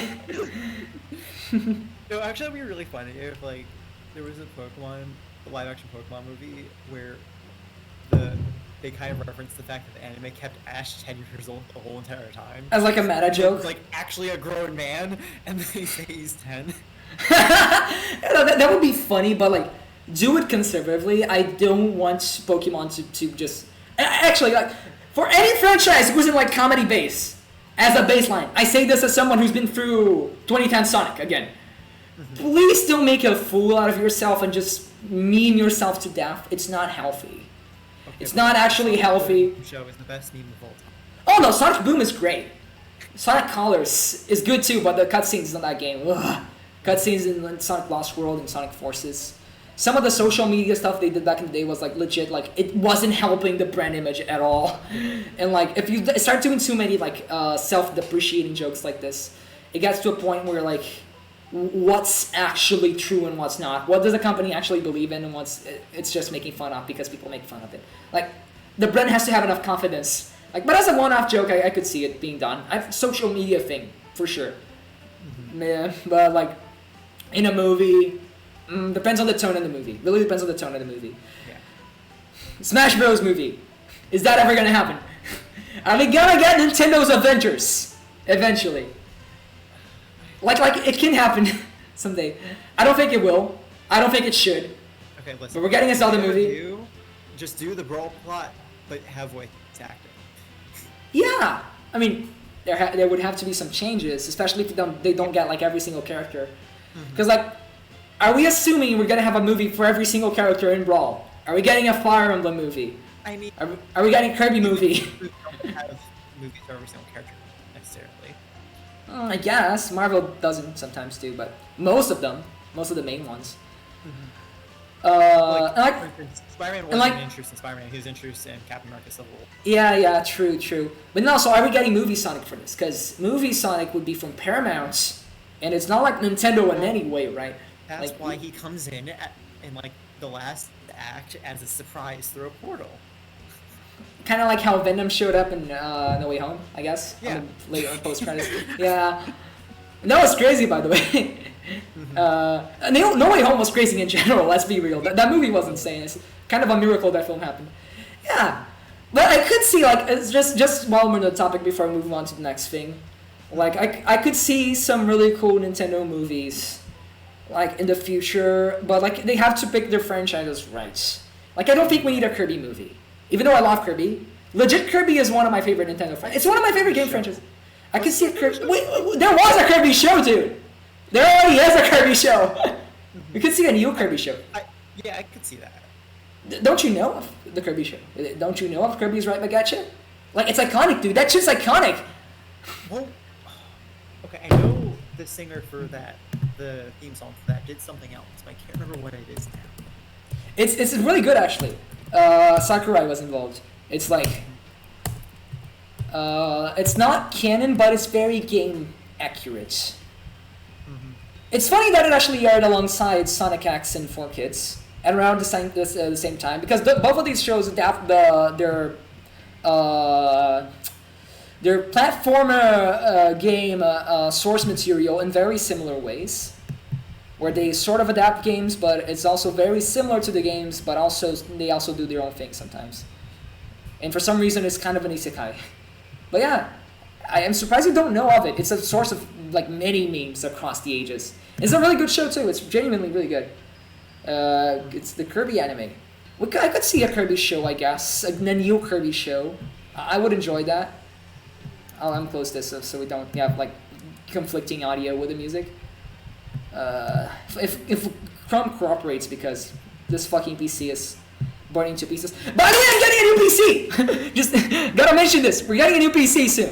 Well, the stream issues might end. Finally. My streams are gonna run decently. But yeah, I'm super close to getting a new PC. That aside, I don't think we need a Kirby movie. I don't think we necessarily need a Fire Emblem movie unless it's like an anime thing. Like the one we already had. Because we had a Fire Emblem OVA, right? Yes, briefly. It was actually the US's introduction to Fire Emblem. Yeah, that's right. And Marth was called Mars, right? Because they localized it as Mars. Because, yeah, it makes sense actually. Maybe it should have been localized as Mars in Smash Bros. 2, because it's just like the romanization, right? Like it's it's like Marsu, Marfu. Mars is also the actual name of the god that the name comes from. Yeah. So, weird, neat. But I could see a Punch-Out movie. I could see a Punch-Out movie very easily. It doesn't even need to be like that tied to the video game. You know, they market it as a Rocky type movie, and it would sell. It would do pretty well in the box office and be a successful movie if done right. It's a very easy one to make. Could be generic, but could be a fun ride. For a fun like family movie type, just type of thing that shows up on TV on afternoons every once in a while, and you watch it, and it's like, yay! So you watch it for that, and you forget about it. Like I could see that, a Punch-Out movie. I could also see a Metroid movie. Actually, didn't the guys that now at GVG, but back when they were at like Game Explain, didn't they do like a whole ass like Metroid movie script? I never finished those videos, but I think John did it. And I think it was good. Hey? Yeah. I don't know if I actually ever watched it. I just seem to remember that happening. Yeah, I watched like the first part, and I never watched like the other ones. But I enjoyed what I watched, and I don't know why I forgot to. I might actually like sit down after the stream and watch the rest, just because I remember. Not now, I remember it. Well, anyway, moving on. I guess we can talk about the next stuff. Well, I promised like half an hour ago we would talk about the Prime remasters. Yes. So I guess we could go to that. Yeah. I think 2 and 3 being remastered definitely could happen. I can see that happening on the Switch. 4 still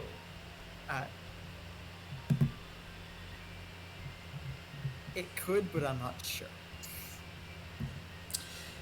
I don't know, because in a sense I feel like the Prime 4 is kind of more likely. I'm gonna go out on notation to say like Prime 4 is more likely. Because it's a game that's already been announced for the Switch, right? That's what I said before. And like I know Prime 4 is never happening, but it is happening. Like it's never happening, but it's happening. Someday. Eventually. I suppose. Meanwhile, I just kind of don't know how they would distribute a Prime 2 and 3 remaster. Would they do both? Would they just do 2 and then like wait a little while and do 3? Or would they just do 2? Or like, would it be a pack-in? Would they release both at the same time? Like, I don't see them doing both as one release, right? Because Prime 1 was already like a single game, right? And that was like $60 already. Like it was a full game. I thought it was cheaper. Was it? Not sure. I thought it was $60. It might be wrong. I actually did not buy the Prime remake, even though I really wanted to. It was like a 20 or something. $20? No fucking way it's $20. It is... No fucking way it's $20, and I haven't bought it yet. It's 40. Okay. Okay, now that makes more sense. But still cheaper than a standard Switch. A full game, but like that's 2/3 of the standard Switch game. Not a half, right? Yeah. So, like, from a mathematical standpoint, if we want to go that route, they would still be giving away $20 worth of game for free doing Prime 3 and 4, 2 and 3, 4. You're 3 and 4 together. So you also get this whole entire game as well. Yeah, the game you've been waiting like fucking 7 years for. Yeah, no. Shit. No, I mean 2 and 3, 2 and 3. Then doing like 2 and 3 and like releasing it at $60, right? It doesn't feel like a Nintendo move to me, right? Nintendo is very, very stingy when it comes to this kind of stuff. I still can't believe they didn't put Galaxy 2 back in fucking All-Stars, 3D All-Stars. Like that was insane. Why did they do that? What were they thinking? Yeah. Stupid Nintendo. Yeah, it was 3 games, and Galaxy 2 is kind of different in the way it's set up. It's not as open world as the others are. I guess, but it's a direct sequel to Galaxy. It's more similar to Galaxy 1 than 3D World is to Galaxy 2. I think. True. Like I still feel like, man, if you're doing Galaxy 1, why not do Galaxy 2 as well? You have the emulator. It's running. What's the big deal? You're not gonna sell this for like. We still don't have a way to play Galaxy 2 on Switch legally. That as a remaster. I would be kind of angry, but I guess they could. What they also could do is they can announce Galaxy 1 and 2 together. Shit, I was still kind of angry because then it mean I own 2 copies of Galaxy 1 for Switch, but... That is true, but also they don't care about 3D All-Stars, so... Yeah, for all they care, the game doesn't exist, right, so... Yeah. Because 64 is also on N64 Online as well, so it's only Sunshine now, it's not covered. Yeah. Do you think we could get another NSO app? I feel like it's too late for that by now. But it's a possibility. Yeah, When did we get NSO Plus or whatever? What is it called again? Is it like expansion pack? Oh yeah, because it's like on the expansion pack, because of the N64 expansion pack. When did that come out? Because NSO came out in 2018. Yeah, 2021. And then NSO came out in 2018. So that was a 4-year difference. So it's been almost another... No, it's a 3-year difference, and it's been almost another 3 years now. So it's not impossible. Yeah, if it carries over to Switch 2... By the way, hello Andre, welcome. Thanks for showing up, buddy. Anyway. I mean, and it's not like there's gonna be a pattern anyway, but I guess the big outlier here is like, is this gonna carry over to Switch 2? Because if it is... So I guess it's a big possibility. In fact, I'd say it's a probability. Good chance it's happening. It would make a lot of sense considering the time frame now. Like, what else? Basically, like our discussion here is like discussing what the fuck could they even announce, right? So, we're digging deep, but we're looking for things. Like we're looking what could they remaster, what could they do, knowing that they're not going to do any big releases. And this kind of thing is perfect, especially if it's going to carry over, because if it's not going to carry over, then I don't see the point, right? I don't see the point of them doing this so late into the system's life and then like scrap it all over again for the Switch too. Mm-hmm. But considering they did say like the Nintendo Switch Online and like Nintendo accounts are gonna be, sorry, my sister was back there. My bad. Is it,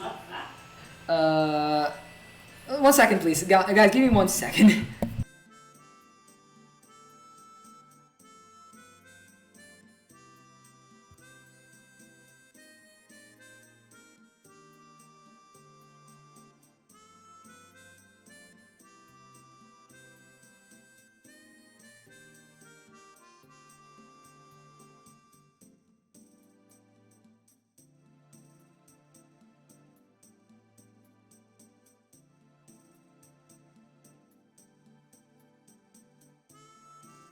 Okay, I'm back. Sorry. Was my sister? She actually wanted to grab my toothpaste from my bathroom. I just want to give a quick NSO timeline real quick. So September 2018 launches with NES.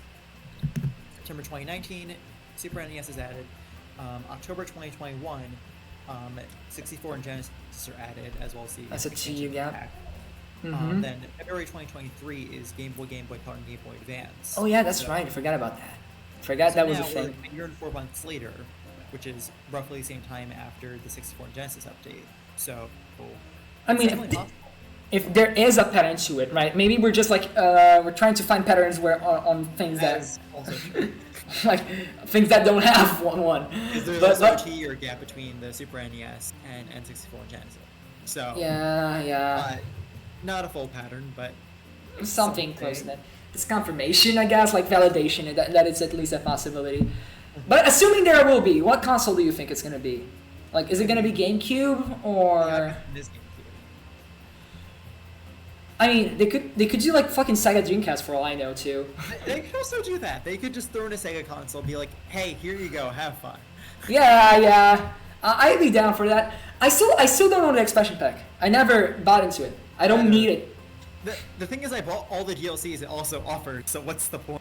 Yeah, exactly. I mean, I decided to buy it because I didn't own it, and I don't want to own it for old ass. Like, I mean, I like old games, and I like being able to play on my Switch. I play them on my Switch, sure. But, like, I can play all of these consoles on my 3DS, except for N64, I guess. But I would still rather play N64 on my PC. or like, on... I don't know, man. Honestly, I haven't felt the urge to play any big N64 game for a good while now. Besides maybe Mario 64, which I always come back to, but I have 3D All Stars for that, so I don't need it, right? Not to say that N64 is a really good library. It is a really good console. It's just like off the top of my head, recently there wasn't a time where I was like, oh, I really need to play this N64 game in the last 5 or so years. Because even so, like if I want to play the Zelda ones, I can play on 3DS, Star Fox 2 on 3DS. I own an N64 too, right here. It's right fucking here. I haven't used it forever either. I have a bunch of retro consoles I just don't use, which is kind of frustrating, but emulation is just so much more convenient, so... At least I own them. I'm thinking of selling them, actually. I think I should probably sell them. At least a few of them. I haven't touched these. They've been decoration for so long by now. But yeah. I'm guessing... Yeah, could either be GameCube or... I don't know. Is it too early to see DS? Is it feasible to do DS? I don't think so, because you would need to have it undocked. Or you can do like the Mega Man ZX collection did it, where like you can use a cursor for the touchscreen and there's like different layouts. Depends on the game. Depends on the game. A lot of them want you to do stuff rapidly, and having that cursor just... But not all of them.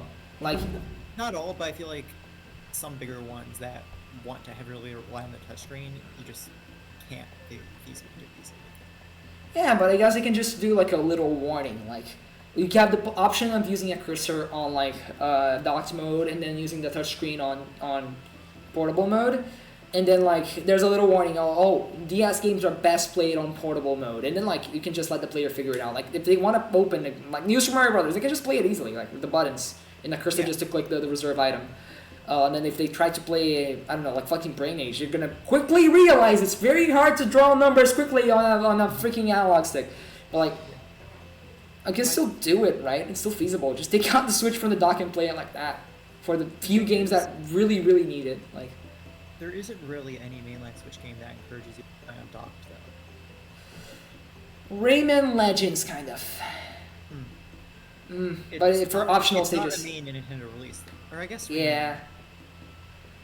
No, it's not a Nintendo release, but yeah, it was published by Nintendo on the Wii U, I think, but not the Switch version. The Switch version was Ubisoft. Well, I the think. Wii U was different. The Wii U, there were several games that won.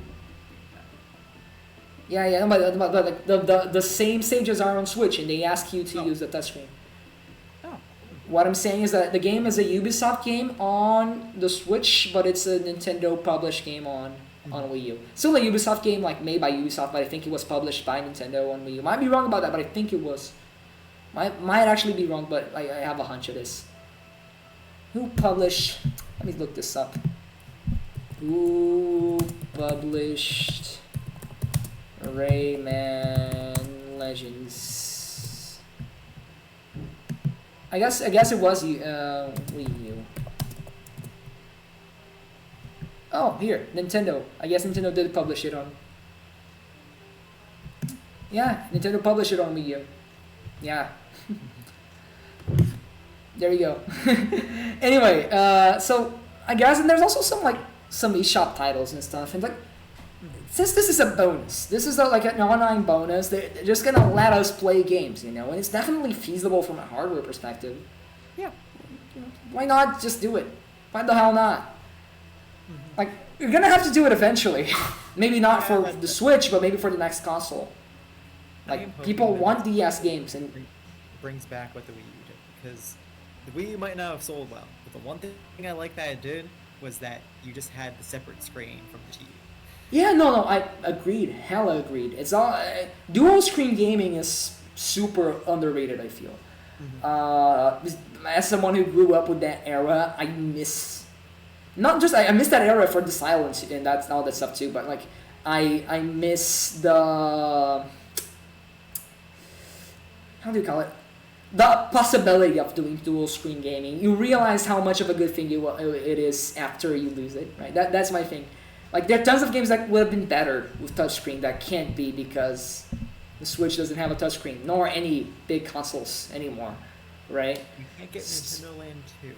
It's terrible. Oh no. Mario Maker was very heavily hit by that, which is a shame because Mario Maker 2 is kind of better than 1 in almost every way besides the level creator, like management itself, and also the costumes, right? Yeah. But like I feel like maybe Mario Maker 2 would have caught on more so if the editor was as convenient as the Wii U version. Maybe. Yeah. Still kind of sad Mario Maker 2 died so soon. Yeah, it had potential, not just... It deserved a lot more, I think. Yeah. On topic of Mario, though, Going back to what I said earlier about having a small Mario section, I feel like there's almost definitely going to be something about either a new Mario Party or a Mario Sports game. What Mario Sports game, though? What do we still don't have? Because we have Mario Strikers, I guess. Super But we also Soccer haven't gotten. We haven't got a baseball Mario game in forever, and it was like the one game, right? Mm-hmm. We didn't get any after nor any before. I don't think that's enough to call it a franchise or like a series. I don't think that's enough to call it a series. But we could get another. Theoretically, it's the only one that's missing at this point, right? We got Mario Tennis. There actually was one before. It was Superstar Baseball, and that was. Wait, which one was? Which console was that? It was on the GameCube, and then Sluggers was only released in Japan, and was never released in Europe. Sluggers was on. Wait, really? Mario Baseball. You're kidding me, right? Holy shit, that's right. I didn't know this. I thought it was just Super Sluggers. I thought that was the one. Two, and I knew that one of them wasn't released. Wasn't released. You cut out a bit at the end there. I knew that there were two, and one that wasn't released worldwide. Yeah. But then it came out in America at least, right? It did. Okay. And it was actually Wow. the one I knew how to play. That's so weird because so this is kind of crazy. I thought it was just Super Sluggers, and I thought Super Sluggers was a GameCube game that got new play control on Wii.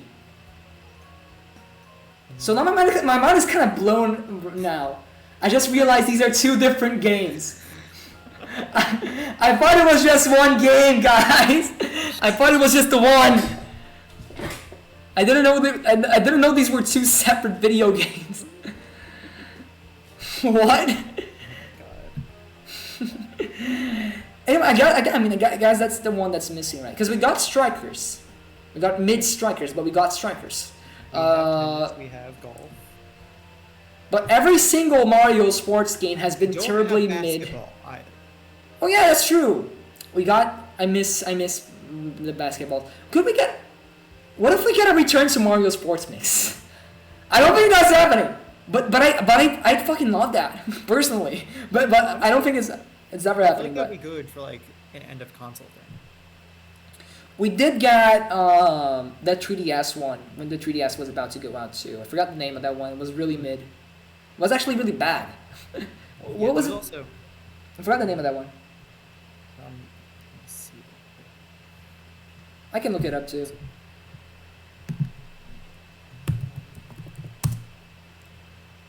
Not Mario Tennis. It's Mario Sports Superstars is the one that Oh. for the 3DS. And it's really mid. It's a kind of a bad game, but it happened. Oh yeah, that one. Mm-hmm. I forgot that existed. Yeah, it's not a great game. It's not a great game, but it is kind of comparable, I guess. Well, no. This game is the definition of just a cash grab. Like there's nothing to this game. Weird, fuck ass combination of sports here. Fucking soccer, baseball. Here's our Mario baseball game right here, guys. This is the other one. Mario baseball, and then we got golf and tennis that already had like Mario Golf and Mario Tennis on 3DS. I guess they were easy to port. And then fucking horseback riding for some reason. Why not? I don't fucking know. Ask Nintendo. Who developed this? Was it Camelot? Was it Camelot who developed this? Let me check. Sorry, probably here in the back. Sorry. It says Yep, Nintendo. Camelot. Makes Namco. okay. Makes sense. Makes sense. Yeah. Mm. Yeah. I also feel like it's possible that we get one last Mario Party for the Switch as well. I think the music playlist just ended. Hold up. Yeah, it did.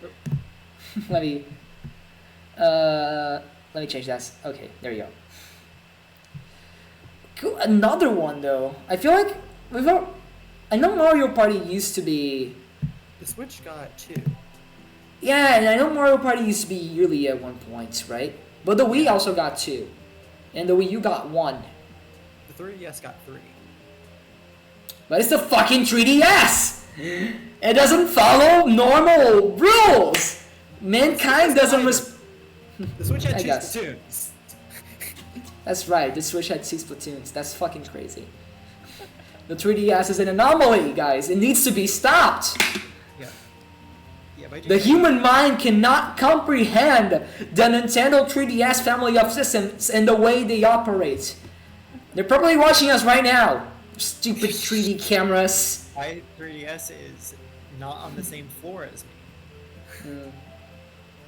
Or so you think. Or so you think, buddy. It might be watching you right now as you speak, hiding amongst the shadows between that odd pile of clothes in the back there. This actually Behind my I plushies. I Go on. was recently playing Dream Team again because I never beat it and I want to beat it. And the game just crashed randomly at one point. This has happened to me before during this game, and I always lose so much progress because I always forget to save. Alpha Dream. 3DS era Alpha Dream. Yeah, the game just decides to crash for no reason at random. It wasn't even a crash; it was a soft lock because I just started running and couldn't stop. And when I closed the 3DS, it wouldn't go into sleep mode. It would just keep going. I don't know what I did. Oh my god. Yeah, it was more than a soft lock for sure. That was- Definitely more than a soft lock. It wasn't a crash, but it wasn't a soft lock. Something in between. Some weird thing in between. But yeah, there's gonna be one last smaller Mario game for the. I guess, but it could be on this level though. It could be something like this. That's what I'm saying though. It could be not Mario Party. It could be something really fucking stupid. I mean, the last Mario Party game on 3DS was Top 100. So. Which was also something really fucking stupid. Fair enough. Yeah. But I don't want a bad Mario Party again. Thank you very much. We have enough of those. Mario Party 9. I like Mario Party 9 actually too. Okay. I enjoy it. I'm weird like that, but I don't really like 10 though. That's Yeah, really 10 similar. was, it seemed good in theory, and then it just wasn't. No, I feel like 9 is fun enough. I enjoyed it as a kid at least, but it might have been like Wii nostalgia, like speaking louder. But like either way, like I feel like everyone's big issue with 9 was the fact that like the big change in gameplay style, right? The whole car thing. But I think like if you enjoy that for what it is, it's still a game with plenty of content. It's still very well produced. The mini games are still really good. So like it's still like a well produced game. Mario Party 10 feels like it's lacking a lot of content. Like Yeah. it does. Same for the 3DS ones. They just feel like cash grabs. They feel like they're. Okay. Star Rush, I feel like, was interesting because it had a bunch of different modes. Yeah, true. Like, there was the one tower one, and there was a mode on it that just went on, I think it was either 100 or 500 floors. And I love it. Because it was basically Minesweeper, but 3D. Dope. I actually never played the 3DS ones. I've like seen stuff about them secondhand, but like I'm just kind of assuming from what I've seen here. I play Mario Party 10 though, and I don't really like it anymore. I would rather play 9 for sure. But honestly, I would rather play any other one than 9, even if I do kind of still enjoy 9. And still, I would play. Having scratch offs, and just that's the main thing I remember about it. Yeah. Anyway, I guess we could get a new like Mario spin-off in general, whatever it will be. What if we get like a new Mario spin-off series though? Is that a possibility? When what was the last new Mario spin-off that wasn't this shit? It was like on the GameCube, I think. Cause like Strikers was on the GameCube. Yeah, Strikers was on the GameCube, and Baseball was also on the GameCube. So, were those the last ones? Like, was there anything else after that? I guess Sports Mix was on Wii, but that's also kind of dubiously new. Was all new sports though. Hoops 3 on 3 was on later, I think, on DS. So I guess that would be it. Still over a decade ago though. So I guess. So Strikers and Baseball are both around the same time. Mario and Sonic came after that. That doesn't count. That doesn't count. By the way, we're not getting a Mario and Sonic this year, I guess. No. Or are we? A little while, I think. Yeah, 2020 was the last one. We didn't get 2022 either. Yeah, but I guess they also skipped the Winter Games last time too. The other last time before that. Oh, But yeah. it seems they're skipping the Summer Games now. I think the series might be dead. Yeah, hopefully. Now I know that this sounds fucking cold as hell, but like, hopefully, I do enjoy the Wii ones, but that series was a bad idea from the start, and they made some decent games out of it. I'll say that much. I don't need this series to keep going, honestly. Like I guess that could be on the Direct though. That could possibly be on the Direct. Yeah. Like if they announce it for like next week or something. Or like, oh, it's coming out very soon, so it comes out before the Olympics or more or less during it. It could still happen, even though they usually happen like the game usually comes out like a bit before the Olympics. I don't know. That's weird, right? That's funny. No, but I guess it is a possibility. I guess we could get a new Mario and Sonic, even if it's a bit late by now. Mario and Sonic was officially, I think, the last Mario spin. Just counting that because it doesn't really count. I guess it was Hoops 3-on-3, huh? Like basketball, yeah. And that was over a decade ago. Also, Mario and Sonic was also over a decade ago by now. So maybe it's time for a new sport for Mario to play. But what sport has Mario not played yet that they could make a game out of? And no, horseback riding doesn't count. I wonder if they could do something. This is definitely personal bias speaking. But I wonder if they could do something with diving. Oh, of course. That could be interesting, but maybe it would conflict too much with Endless Ocean even. And like, how would that play like as a party game, you know? Because Mario sports games tend to be more like the multiplayer party side of things. That's right. So I really can't see it, but it would be cool. I just can't see it happening. Mario Rabbids was the last Mario spinoff. What are we saying? But like Mario sports spin-offs, or like Mario Mario. Sports, that would be the basketball. Yeah, like a Mario or like Mario party game spin-offs, Mario mid-sized non-RPG spin-offs, because Mario Rabbids is a whole other thing, right? It doesn't really count. We're talking Mario Party and Mario Tennis and Mario whatever else, right? What sport hasn't Mario done yet? What if we get a Fall Guys Mario game? No, I say this with a complete straight face. I'm not joking about this. I know. I mean it genuinely. I can What see if- it, but also, like, do we need it? No, but it could be good. It could be decent. Sonic is getting a Fall Guys type game really soon, and it looks good. Yeah, they are. Maybe it's Mario's turn too. Maybe should bring back the old rivalry again. We also had, in terms of just general Mario spin-offs, there was the Captain Toad game. I guess, yeah, true. Captain Toad. Yeah, I'm looking. We could get a sequel to that. Will we ever get a sequel to that? We could. So Mm, I just don't think it's a- it did well enough. Really? Wow, I thought it so well. I thought it was a pretty. I'm sure it did, but like comparatively, it probably Sure. wasn't what they would have expected. Mm.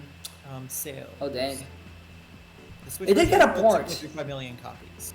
Oh, that's solid. I think. It's solid, but It's I solid. don't know if it's Definitely. solid enough to get a sequel. Oh, that's kind of. I feel like the concept could be explored a bit more, and make it a whole ass series. Yeah. But I remember playing the game and it just kind of felt a little bit incomplete. What is Good Feel doing right now? You know who isn't doing anything right now? Who? Masahiro Sakurai. And you know what he could do?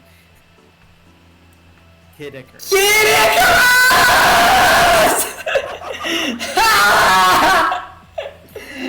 That's right. It's been a while since Smash ended too. You peed Good. a lot there, I think.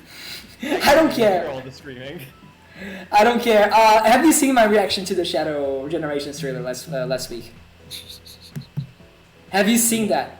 Have you heard how much I peaked on that? I should listen to it. God. But The last game Good Fuel released was in 2019. It was Monkey Barrels. I don't know this game. It doesn't even have a Wikipedia entry. And also Crafter World. Maybe they're making something. What if we got a new Yoshi game? Oh, they did Princess Peach Showtime. Oh yeah, that's right. I forgot about that. That's true. Why is it? Someone update their Wikipedia page. My Wikipedia page, it's fine. Oh, It's your Brazilian Wikipedia, I think. it's the Brazilian wiki page exactly. Yeah, no, I just realized it. That's it. Someone update the Brazilian Wikipedia page for Good Fuel. It's outdated. That's right. They did do Peach. Yeah. So I guess they're not getting a new game from them. Man, speaking of Good Fuel though, when are we getting a new Wario Land? We need a new Wario Land, man. Wario Land is pretty fucking big. Wario Land Shake It was really good. We still need a sequel to it specifically, I feel. Like this art style, man. We need more of this. I need more of this in my veins. To inject it directly to my bodily systems. And, oh boy. This is the kind of art style I suggested for like a Mario and Luigi remake, by the way. That's what I was thinking. That would definitely work. Yeah, that's more or less what I was suggesting. Just hand-drawn 2D type I thing. don't know. My only concern is that might be a little bit too close to Paper Mario. And Paper Mario still has the paper aesthetic. Like, It does, but like... make it look like the Mario and Luigi, like Mario and Luigi Superstar Saga. You know, like the old box art for Superstar Saga with the Luigi socks and everything. You know, like this one. You know, this art style. Do this art style, but like in game, like fully HD, and give Luigi his socks back again, because he needs them. They're important. Yeah. Like this freaking art style. I love this art style, by the way. So sad to see it gone. I think it's different enough from Paper Mario to distinguish itself. I'd argue. The eyes are definitely Especially if it goes like Mario. Paper Mario is almost like HD 2D in the sense that it's like 2D sprites on a 3D background. I feel like this could be fully 2D, but like really good looking hand drawn 2D, right? That's what I'm picturing, more or less. Kind of like how the remake did it here, but better. The 3DS ones. Like the 3DS Superstar Saga remake, it did like 2D backgrounds. It looked very shiny. Like I feel like this looks distinct enough for Paper Mario. Yeah, it does. Do this, but like make it look more like the artwork. And I feel like Golden. I feel like that could be a good possibility. Mm-hmm. Enough Mario, I think. I think we talked enough about Mario. Yeah. So Kid Icarus. Kid Icarus, not happening. Not happening. I mean, I'm just saying that to not raise my expectations too high up. I would love it if it happened. You know I would love it if it happened. You know me. I love Kid Icarus. But I'm not going to get my hopes up. I'm not going to let myself break internally like this again. I don't need to set myself up. One tiny little thing. Go ahead. I feel like Hades might have also renewed some interest in having Greek mythology in games, which Kid Icarus does have. Yeah, So fair enough. there is something right now that kind of says, Thing is, would it be like a remake? Or would it be like a new one? see, I feel like it would be a new one. Yeah, but wouldn't that be like too high budget for this point? At this point, make a Switch 2 game. And I'll say I'd be fine with it. I mean, I wouldn't be fine with it, but I could see it being like one of the last Switch games. I mean, the original one is on 3DS and it's great. I don't mind that the hardware is not the issue here. It's just like, would they do it? Uprising, oddly enough, was like a big release for the 3DS when it came out. It was a big deal. Early titles, I remember. Yeah, it was like one of the bigger budget titles too. Like it's legitimately one of the most impressive 3DS games up to today, even if it was like one of the earlier releases. So like they want to do a sequel to that and make it as impressive as that. Like it have to be like it can be on Switch, sure, but like it have to have taken like a long while to develop and be like a big budget game. Yeah. And I can see them doing that. Both. And that could be one of those launch titles for the Switch too. Yeah, sure. Like Zelda. Like I don't know how like retrocompatibility is gonna be on Switch 2, but if it ends up being like PS5, right, where it's like enhanced for the new console, but if you own one version, you also own the other two, then I could see that happening for a few games. Like yeah, like upgrade, you know, like you got the Switch 2 upgrade for your Switch 1 game. Then I could see it working. Sure, but I still won't set myself up. So I'm still gonna assume it's not happening. It might happen. Like, there's definitely room for it now, of all times. But I'm more leaning towards a remake, actually, or like a remaster. A big issue with that is the controls, because... That's the big challenge with getting Uprising specifically. I do... You know, I'm in the minority, in the sense that I actually enjoy Uprising's controls a lot. They hurt a bit, but I got used to them, and I really like how twitchy the aiming is. It's very precise, and like, once you get a hang of it, it doesn't feel bad to me. I can control it just fine, and it gives me a bigger sense of control than like an analog stick and a mouse. Like an analog stick and another analog stick. It's closer to a mouse, I'd argue. So I do enjoy controlling that game, but exactly because of that reason. Like, it's too precise to be easily played on an analog stick. Even with like gyro, it wouldn't be the same, right? It would need... It would do great as a Wii game, oddly enough. But we're not in that era anymore. We were not in that era anymore when the game originally came out, so... I mean... Could have been a Wii U game. Could have been a the Wii U 3DS game. came out during the Wii's lifespan. Yeah, it did, but like, barely. Yeah, so... It could have. I don't remember. I think Uprising was like redesign 2012. was on the Wii as well. Yeah. Could have been a Wii game, but it couldn't have gotten a Wii remake. That's for sure. Yeah. Could have gotten a Wii U remaster though, which we didn't. But I'm leaning more towards a remaster here, or remake, or re-release, or something like that. Mostly because I just don't see Nintendo investing in an Uprising sequel. Especially, I think, as Sakurai said, he didn't want to do a Kid Icarus Uprising sequel. He said like that was it. That was the game. I remember it was like some interview from back in the day, but I believe Sakurai has stated like he doesn't like doing sequels all that much. That's why there's always a talk of him leaving Smash and stuff, and why he left Kirby. He doesn't like sequels usually. Like he only does sequels if he feels they're necessary. And I believe the guy's been on the record saying, I don't think Uprising sequels are an Uprising sequel is necessary. So, like, if it's up to Sakurai, maybe he just doesn't want to do it. The question is then, what is Sakurai actually doing right now other than the... Bro could be chilling. For all I know, he deserves a vacation. He does deserve it, absolutely. Yeah, after everything he's done, he deserves a vacation. He might just be taking an extended two-year vacation to play on all the games on his backlog. Sakurai is a freaking gamer. I really respect him for that reason. Like, he genuinely enjoys video games. Have you seen his room from, like, the Smash videos? Like, yeah, like, he has, a Sega Genesis and a PS4 and everything. Probably owns a PS5 now. So, let him play Persona 3 Reload. I think he probably is playing through Persona 3 Reload right now, or he already finished it. Like, that's likely a game Sakurai would play. But yeah, I guess it could happen. I just can't allow myself to believe it will, but I guess it could happen.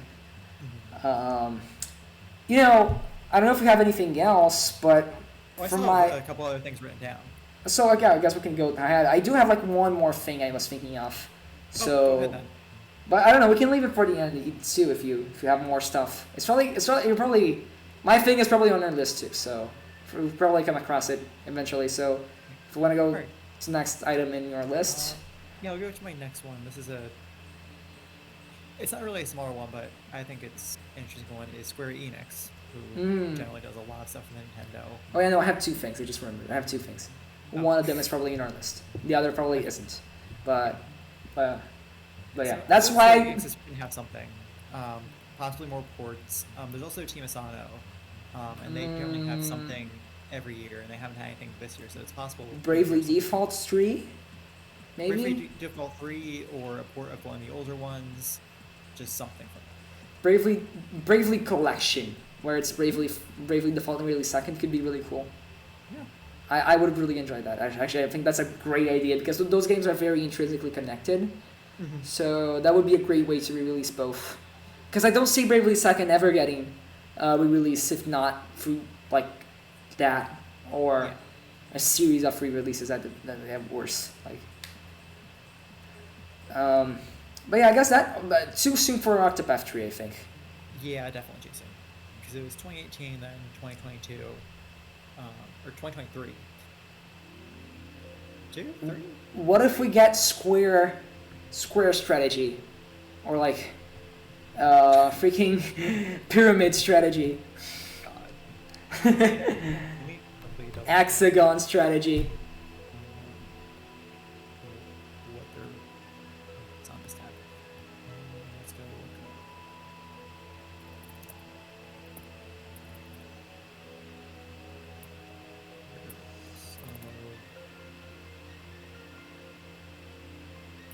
Let's look up Octopath Traveler and we'll find it that way. 'Cause I don't think there's actually a page for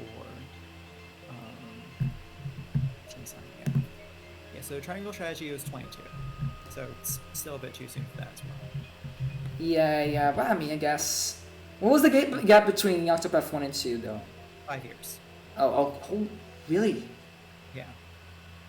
In between that, there was the mobile It- game, but that's it. You're kidding me. Mm-hmm. You're.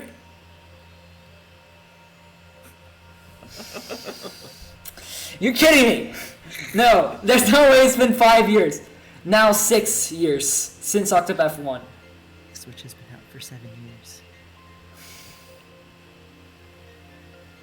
I remember when I bought that game, and it was so new. It was a new game. Switch exclusive. Yeah, I bought it when it was a Switch exclusive. Man, I can't believe it. Can you believe the 3DS is like 12 years old? No. It is. You I think shout it's. right now. I think it's actually 13 years old. Wasn't it 2011? I think it was 2011. 2011. So I it's got mine probably 13 8 years old. But that means the 3DS is now 13 years old. It's a teenager. Yay! Holy shit! The 3DS is older than I was when I bought a 3DS. And I don't know, to me that seems so crazy. See, I was 6 when I got a 3DS, so that was not. Yeah, no, I was When 9. the Switch when- released, the 3DS was almost as old as I was when I got the 3DS. Fair enough. I don't know, because I got my 3DS at age 9.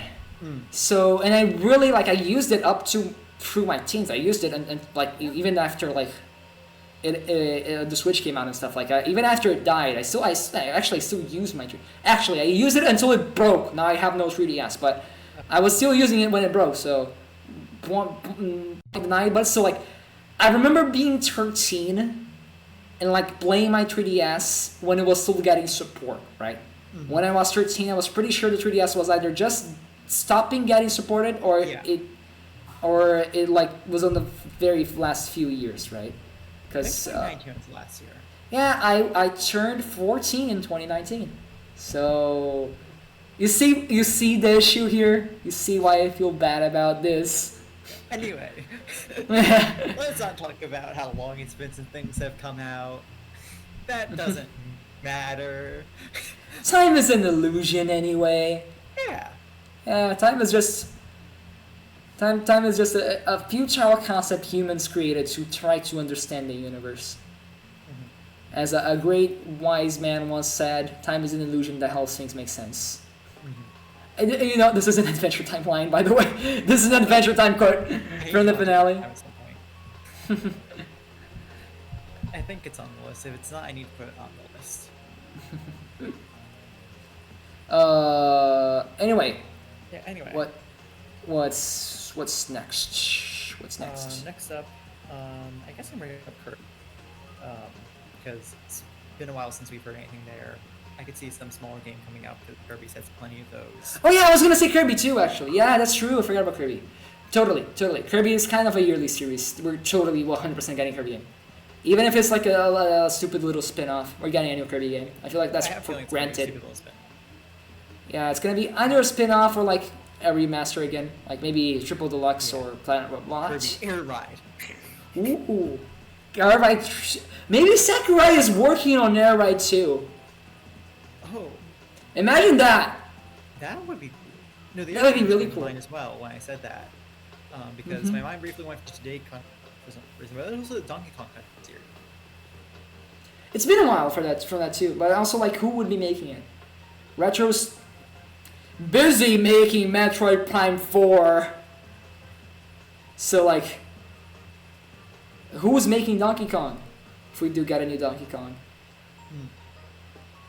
Like I don't see them being the primary developer, but I could see Monolith helping out. I mean Monolith I mean that's a moot point. Monolith helps with everything. That's true. And but I could see them being involved somehow. speaking of Monolith, maybe we'll get a Xenosaga thing. Because, okay, I'll avoid spoilers, especially because you haven't played the Xenoblade games yet. But by the end of the Xenoblade 3 DLC, there were some very direct connections to the story of Xenosaga. Like, they name-dropped some characters from Xenosaga. Yeah. So, it seems very likely they're going to do a remaster of the Xenosaga trilogy sooner or later. Like it's something people have been speculating about. And it would make a lot of sense because now, like, there's a lot, like, literally, like, they name-drop some characters from Xenosaga and some concepts from Xenosaga in the end of the Xenoblade 3 DLC, so, like, why else would they do this besides fan service? Mm-hmm. Yeah. Maybe they want also to still connect Xenoblade things. X, which Yeah, true, Xenoblade X, we could get a is one port of of the last that. Wii U titles out there. You see, I talked about not using patterns, right? But Xenoblade has had a pretty consistent, like, every two years. Except for the gap between the first two. Yeah, exactly. And like especially on the Switch era, and that counts. And it's usually like a game side thing, and then like 2-3 years. Game side things 2-3 years, and then like so we got like 2 and Torna the following year. Torna's the DLC for 2, and then we got like 2 years. And then we got 2 years nothing, and then Definitive Edition with its extra content added as well, and then 2 years, and then 3, right? Yeah. So like right now we just got 3 was 2022, but we got Future Redeemed in 2023. So I don't think it's likely we're gonna get a Xenoblade thing so soon, especially when Monolith, like, if they were to make a port, it would be made by them, and these guys are very, very meticulous with their games. I just don't see them half-assing a Xenoblade export. And my question would be, like, I mean, not my question, but actually, like, my point would be that it can't come out so soon. It's literally just that. I believe they were interviewed, and it might be some NDA things, but I believe, like, the year Xenoblade 3 was announced, they were asked about, the possibility of, like, the director of the series was directed about the possibility of a Xenoblade export, and he was like, oh, we could do it someday, maybe, right? Implying they're not thinking of it or not working on it, you know. So if they started doing it, it would have been after Future Redeemed came out, probably. So only a year to do it. I mean, it's just a port, right? But still not really that much time. I don't know. Yeah. But I'm betting more on Xenosaga. Maybe Xenogears. You mentioned Square. Maybe this is finally the day Xenogears comes back from the dead. That would be pretty cool. I don't think it's likely, but like they clearly, like, Xenoblade is really popular right now, and it seems like they're gonna do the Xenosaga remasters as well. So might as well, like, maybe no one needs to even do like a deal with Nintendo. Square owns Xenogears, and they remastered freaking Star Ocean, which is like nobody knows of that game. Nobody talks about that game ever, and they remade it with like the most beautiful Xenogears ass style they could possibly do. It's like take that engine and put Xenogears in it, and I think Square realizes like the potential money in that. So I could see that happening, not even as a Nintendo thing, just Square doing it because they can. They own the IP. Yeah.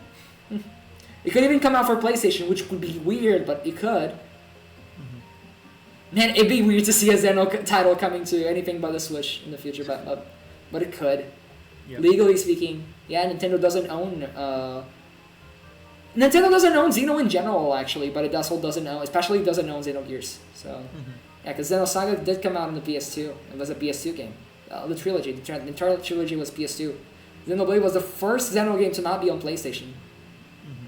Which is weird because now Xenoblade is very clearly a Nintendo thing, right? It's a Nintendo franchise, but it really isn't.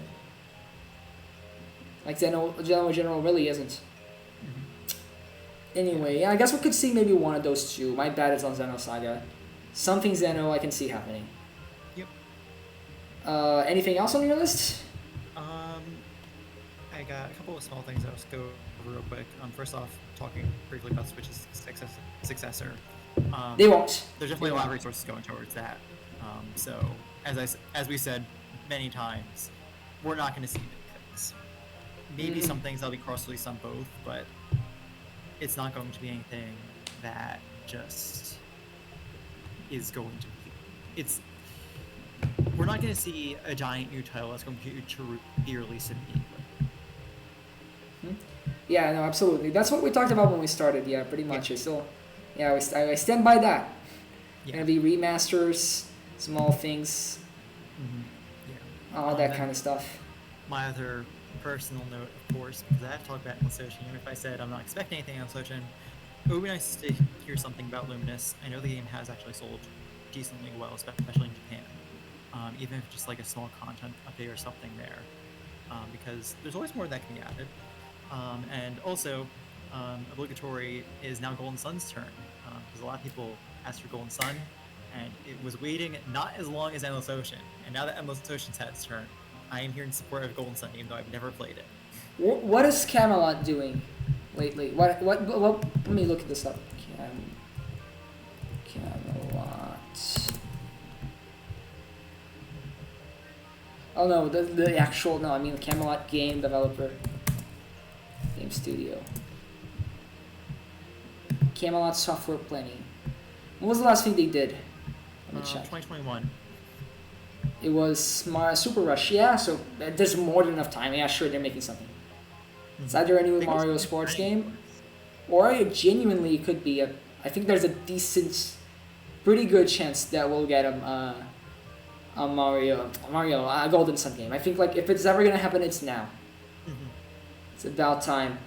Because they did all of their Mario spin-offs, and now like they haven't done anything in 3 years, so it's been long enough, more than long enough. I feel like especially like if they are developing something, So sorry, I forgot. I was like thinking. Three steps ahead here, because if they're taking so long to develop something, it has to be something big, right? Like, because everything look at their list here: 2010, 2012, 2014, 2015, 2017, 2018, 2022, 2021, right? So that's like has been the same gap between Aces and Super Rush that has been now. So I guess, but. I don't know, it's still a big gap. Yeah. It's weird because when Super Rush came out, Aces felt recent, but now Super Rush feels ancient to me, and I don't know why. Yeah. It just feels like it was so long ago. It's weird. Also, apparently Camelot created Waluigi. They did. That's a fact. They did it for Mario Tennis, I believe. Yep. They made Shining Force? I didn't know they made Shining Force. I mentioned Shining Force. So it's not impossible. It's not. It must have cut out. Yeah. No, I don't think so. But they made Shining Force. I did not know they made Shining Force. Mario Golf. But then like after Shining Force, like Mario Golf, Mario Tennis, Mobile Golf, Golden Sun, Mario Golf, Mario Power Tennis, Mario Tennis Power Tour, We Love Golf, New Play Control, Mario Power Tennis, Golden Sun, Mario Tennis Open, Mario Golf, Mario Tennis, Mario Sports Superstars, Mario Tennis Aces, Mario Golf. It's Mario Tennis and Mario Golf. Like 90% of what these guys do is literally just Mario Tennis and Mario Golf. Like it's actually insane. Shining Force. So yeah. We also could just see a brand new RPG from. Who knows? Yeah, we could. I'd be down for that. I'd be interested in that. Sure. I don't think it's likely, but it could happen. Yeah, I just trying to. Yeah, we can go through our list, your list, because I feel it's longer than have mine. one final note on this list, or well, not one final. There is one final note, but I'll say that for the very end. And my last thing here is on other Zelda game. I don't think we're seeing Twilight Princess and Wind Waker. I know a lot of people want it. I do not see that happening. I don't know. It's a port of a port, right? That's a big deal. It is, but I can't see it. Exactly. It is a port of a port, right? It's weird. It's not like the other Wii U ports. Like you can play Twilight Princess on the Wii. You can play Wind Waker on the Wii too, with the right Wii model. What could see happening though is a Link's Awakening style game. I was gonna say that I think it's time for Oracle games. I think it's time for the Oracle games. I'm curious if they did the first game like Zelda 1? Yeah. Oh, now we're talking. I did not think of that. I would actually love that. Yeah, I think that would be really cool to have the first game But it could not conceivably be $60 though. They would not release. It would definitely be a smaller title, but I could definitely. Yeah, no, I could see it. Okay, now I'm thinking like how it'd be like a small eShop title at best, unless they change a lot of things. But I'll be honest, I wasn't the biggest fan of the art style for Link's Awakening. The remake. I think it was cute too, but I just don't think it really fits with the tone of that game or the tone of any other Zelda game, really, for that matter. I feel like the first game it would work because the first game doesn't have as defined of a style. Buddy. Well,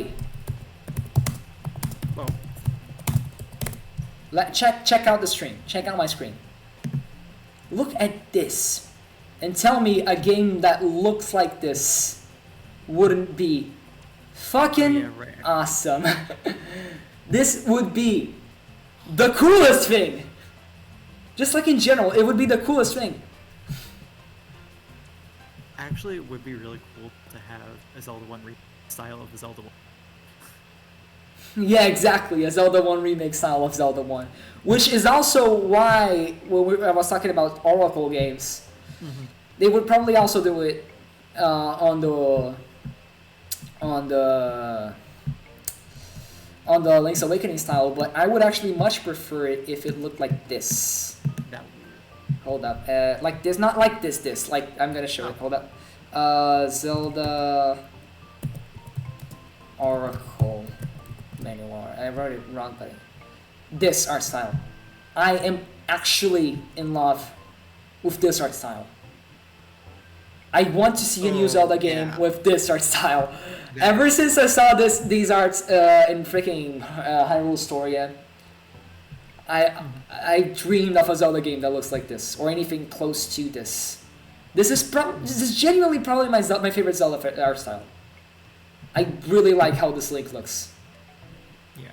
Really like it. Look how expressive he is.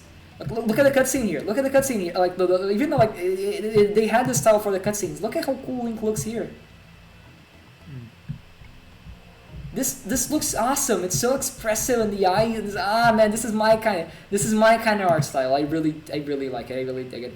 And yeah, I feel like they would ruin it if it were like in the same style as the Link's Awakening remake. Honestly, I can't dig it. Just make it look like this. Anything close to this, I'll eat it up, please and thank you. But yeah, I guess that is my list. That is your list. It only took us 2 hours and 2.5 hours. 2 hours and 39 minutes. Probably a little less because of the breaks and the time it took to actually start. But it's cool. Like we covered most things. I actually wanted to add. Well, there's one thing I know you aren't into, but I'm gonna mention anyway because it's very much in my camp. Sonic X Shadow Generations. Oh yes. We just got a trailer for that on Summer Games Fest, so I don't know how likely it is we're gonna see new stuff, especially because they already revealed a lot of stuff. Did And they it is say just it's coming to Switch? it is coming to Switch. But I It don't is coming remember to if they did Switch yet. on October. It's coming to every main platform on October. Like it's pretty much like it's pre-orderable already. I Like guess it's there could already. just be like a quick trailer saying, "Hey, it's coming to Switch. Get it." I think it could be. I think that's likely too. But it's weird because like it's a remaster, right? And they're doing a new campaign, but they already said like in interviews that it's not going to be as long as the main game. So in Sonic Generations is already not a very long game, and they showed off 3 stages already. I don't know how much else they could show at this point without just spoiling the game. Maybe we could see the open zone hub world, which they teased, but we still haven't seen it in action. I guess that's probably the one thing we could potentially see. Actually, yeah. Let's scratch that. I think we might see Shadow Generation, and we're gonna see the hub world, and that's it. So yeah, that's about it. Because we just got a trailer like the other week, and we already saw a lot. And there's just I don't want them to spoil the game rotten, and it's not gonna be super long. So yeah, but I'm really excited about that. And if we got that's gonna be pretty hype. But I just don't know what else they could show about it. And the other thing, I'm surprised you didn't put this in your list. Legends Z8. The reason Pokemon I put Legends. that is because I do not think Pokemon's going to be. Oh, it's not impossible. Here's the thing. It happened before. A few times, actually. The Sword and Shield DLC was in the Nintendo Direct back in 2020. The Scarlet and Violet DLC was back in the Nintendo Direct this year. I believe Sun and Moon was in the Nintendo Direct back when it was about to come out. Or at least like Ultra Sun and Moon was in the Nintendo Direct. I remember that. Ultra Sun and Moon was in the Nintendo Direct. That was a bit before I think the Pokemon Presents became a. Yeah, but Ultra Sun and Moon wasn't. Ultra Sun and Moon was announced in the Pokemon Presents. Oh, and, yeah, it was also actually it was called Pokemon Direct back in the day, but it was but it was basically the same thing. So maybe it's time. I don't know because Pokemon has this weird thing, right, where they usually announce games. They announce games with just like showing us the title and nothing else. Yeah. And then a little while after that, they finally drop a trailer. But it's not like it's like there's no like big moment. They don't. Sometimes they announce it previously, but it's not like it's not like a Nintendo Direct wouldn't be eventful enough, you know, because usually they build up the announcements, and then when they announce it, suddenly it's like, okay, now the game's announced. They're gonna drop the trailer on some Tuesday or something, right? It's always super random when they actually show us the gameplay. See that's how it was for Sun and Moon. That's how it was for not the original games because we saw gameplay of that, and we also saw gameplay of Scarlet and Violet back when it was announced too. But we didn't see gameplay of. I think we saw gameplay of Sword and Shield. Did we? We saw it, but we didn't see like the open, the wild area. Oh, I guess it's not that much of a track record, but I do remember this from Sun and Moon, and they usually like to show very little from the games when they do announce them. So, but I do remember they did the very same thing with Sun and Moon, where they announced the game and showed like nothing else. And for those games, what they just literally just dropped the trailer on a Tuesday, the trailer with actual gameplay. Like I don't know if it was actually literally a Tuesday, but it was just some random ass day, no build up, no nothing. So. I actually do remember when Sun was announced because that was shortly after I got Alpha Sapphire. When before that I was saying I would not get a Pokemon game until next generation because that was my first one, and like I literally not even a week or two later, Sun was announced. Lamau. Sun and Moon was the first ever video game release cycle I kept up with. Actually, it was Alpha Sapphire, Omega Ruby and Alpha Sapphire. But I mean that barely counts. Sun and Moon was first Omega Ruby and Alpha Sapphire, then Sun and Moon, and then I started to getting into pre-release cycles of things that were in Pokemon. But it was. I do remember seeing some trailers of Forest before it released. It was pretty crazy. But yeah, I guess it could. But I could. There's a decent chance there could be a gameplay review. Because if it isn't here, when is it gonna be? Right? Where else could they show us gameplay for this? Like, they're not gonna wait for the next Pokemon Direct next year, Are they? Pokemon Directs are roughly every 6 months. Are they? So it would be in August, and Oh yeah, we do considering get it's the only demo. 2025, Wait, but like they do one every anniversary.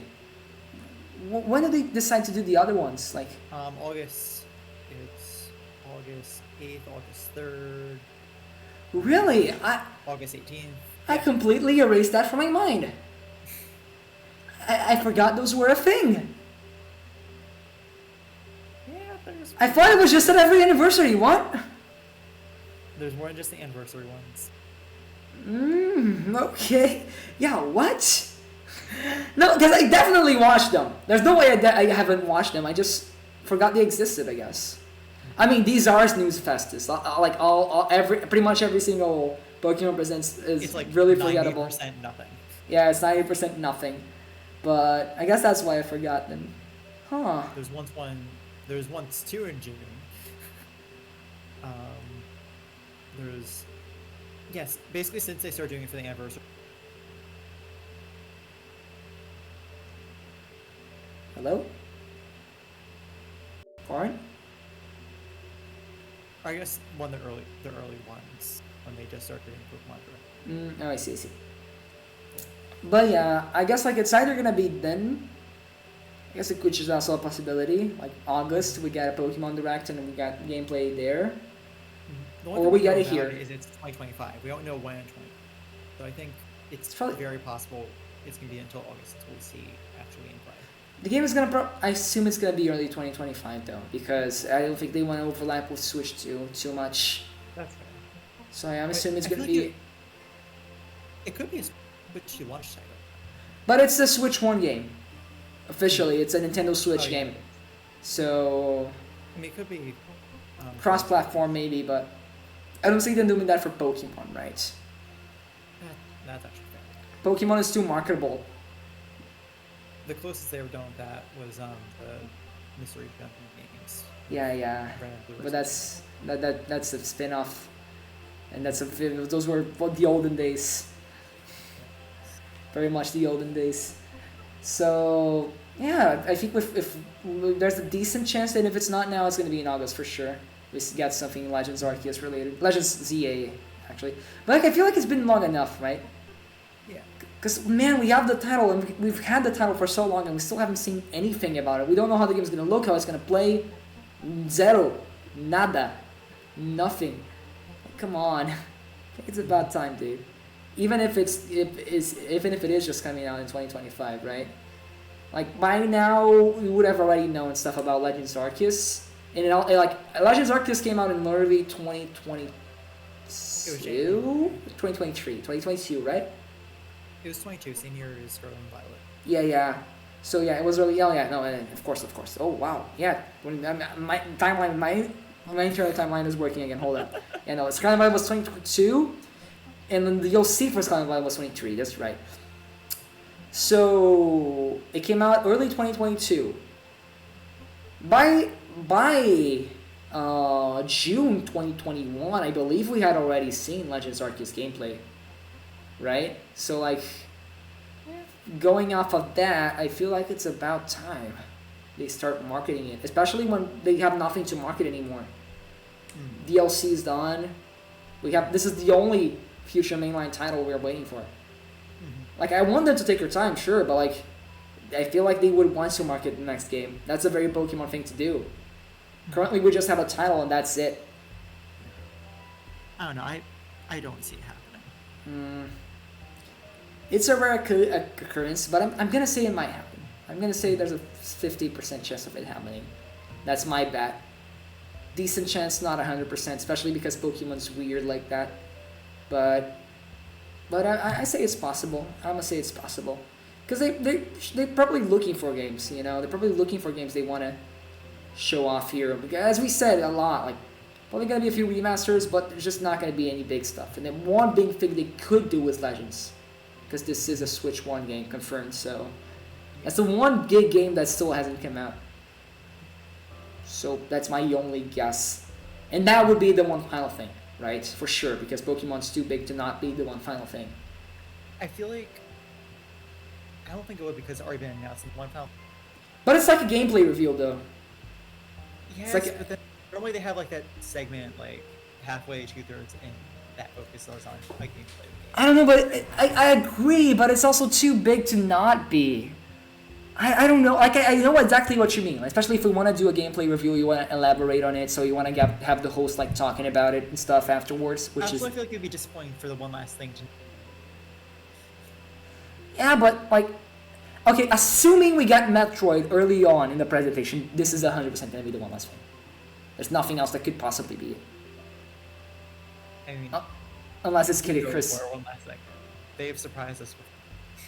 Yeah. The point is that they're surprising, right? But like my guess, okay, so my bet is this: if we get Metroid early on, we are getting Legends, and it's gonna be later. Like it's gonna be the one last thing. Okay. Or either that, we'll get something really crazy like Kid Icarus, like we talked about, but like something really, really crazy that I don't see them doing, right? Out of the things I see them doing, I'm guessing we get Metroid early and then Pokemon late, or we don't get Pokemon and Metroid is the one last thing. That's my prediction. I'm bad for it. I'd have to think about it as to why exactly I want. I feel like the one last thing would be a Zelda remake. If it will happen, I could see that. I mean, it happened for Link's Awakening, right? So, yeah, it's a possibility. Sure, Zelda's big too, Yeah, but I'd I'd like argue. Metroid Prime 4. And I'd personally argue that it's less exciting to me than Pokemon or Metroid, Oh, but. definitely, but But- as I said, I don't see Pokemon happening. But like even like to me, Metroid would be a harder hitting one last thing than a Zelda remake, just for finally seeing it. But then again, like we are not everyone, right? And Zelda's big, but I feel like a remake is it's just a remake, dude. It's just a remake. See Zelda, right? Like, but it could totally get see. Mario and Luigi as the one. Oh, I guess that is a possibility. But then again, like, oh yeah, we did get Thousand Year Door as the one last thing on the last direct, right? The direct that it was announced in. Yeah. So, yeah, because I was gonna say the RPG remake wasn't the one last thing in this direct. But then again, Mario Wonder was the one last thing in that one, so like, had kind of a bigger deal. So yeah, I guess that's it really. Like, I guess we pretty much went over everything. And of course, my one last final, way out there prediction, because there's always one. We all know there's only a few limited out there that are only on the Wii U and on the Switch. It's time for Animal Crossing Amiibo Festival 2. Let's go! You're right. So true. We're gonna get it. It's gonna be better. We're gonna get more characters. It's gonna be more overpriced. It's gonna be more pay to win. Exactly. Everything a Nintendo fan could ask for. If that happens, I'm gonna laugh. Oh, that would be amazing. That would be incredible. But actually, though, it is one of the last few Wii True, Like, but I don't we're think not. I don't think they want to revive that one though. I don't think they want to dig it out from the grave. They could. They could. Oh, Nintendo and your weird decisions, your weird business decisions that somehow work sometimes. The Wii U didn't work. Did not work in general. Yeah. Just a crazy out there thing. Klonoa free. Thank you very much. That's not happening. But Klonoa free. Wii Party free and Klonoa free. Those are my big wishes. That another Wii series get revived. it's not happening. I could see it happening on Switch too as like a launch thing, but not here. Yeah. But I think Nintendo got the feedback from the Mii fiasco. Actually, the Sport Makes fiasco, right? Yeah. I think they got the memo. I think if we do get a new whatever sports game or any sort of Wii derivative, it's gonna be with the Miis again, and I hope so. We want the Miis. We want the Miis, and I think Nintendo understands that now. So, because they did like for one of the final like updates they did for Switch Sports, like they really emphasized the Miis and like they let us fight Matt and stuff.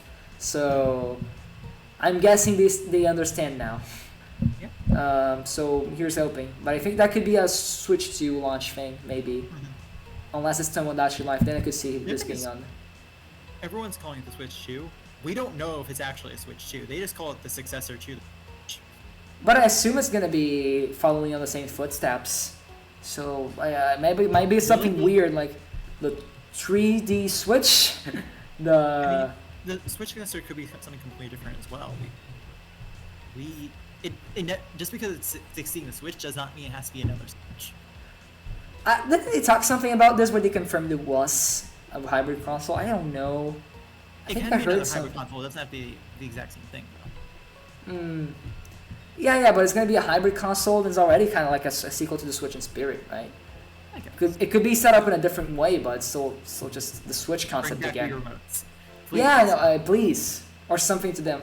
Some better Joy-Cons that can do the things Wiimotes did better, and also. I'm actually more so than Wiimotes. I'm hoping the Switch 2 is dual screen, which is what we talked about before. Yeah, that's more what I'm betting on, really, more so than anything Wiimote related, really. And we can get Nintendo Land 2. I'm guessing maybe a detachable screen that goes into the dock or something to that effect. I don't know how expensive or viable that would be, but that is my bet. Detachable second screen for Switch 2 or something to that effect. I wait for you to use like Wii U gamepad your Switch, right?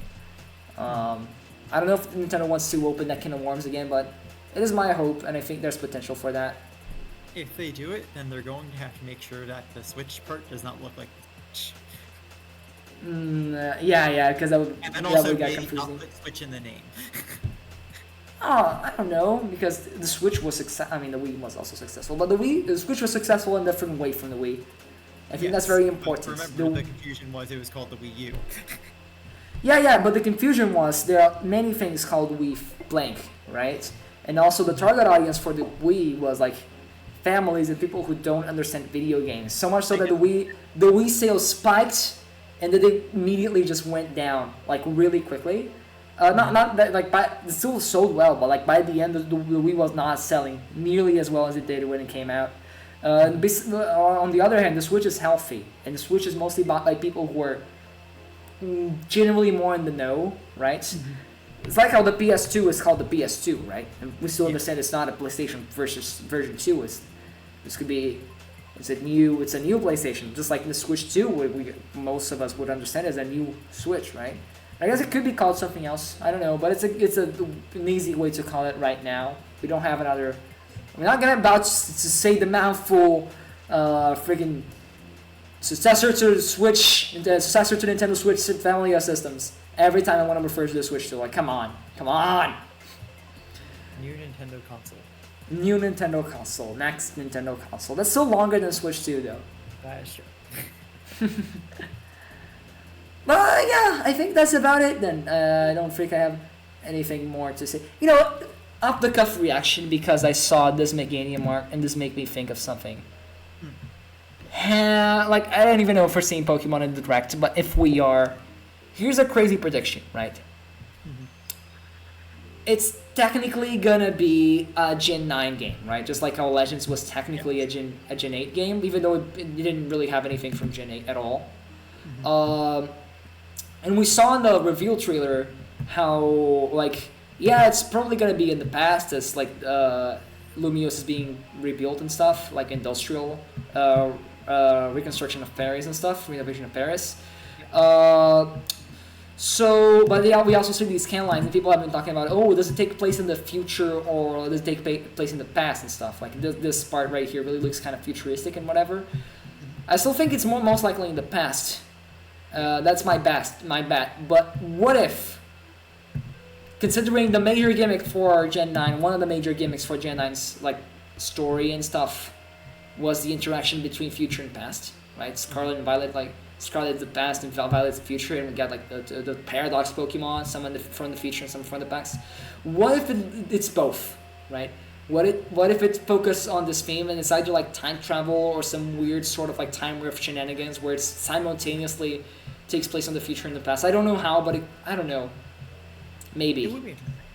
I'm thinking that. Was so Lumiose City. This presumably when Omega is getting rebuilt into what its current state is.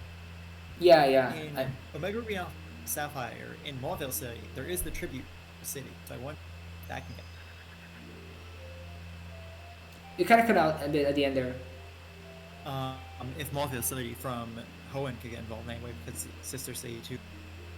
Yeah, yeah. Oh, I guess we could. We could maybe see something from that. It would be cool. Nice reference to And that. also expand the world a little bit more as well. You know, like I'll say that. The more time passes, the more I dislike Gen 6 as a whole, like the games. Because especially like the story, I really don't like Gen 6's story. It's not good. Yeah. It's not good. not at all.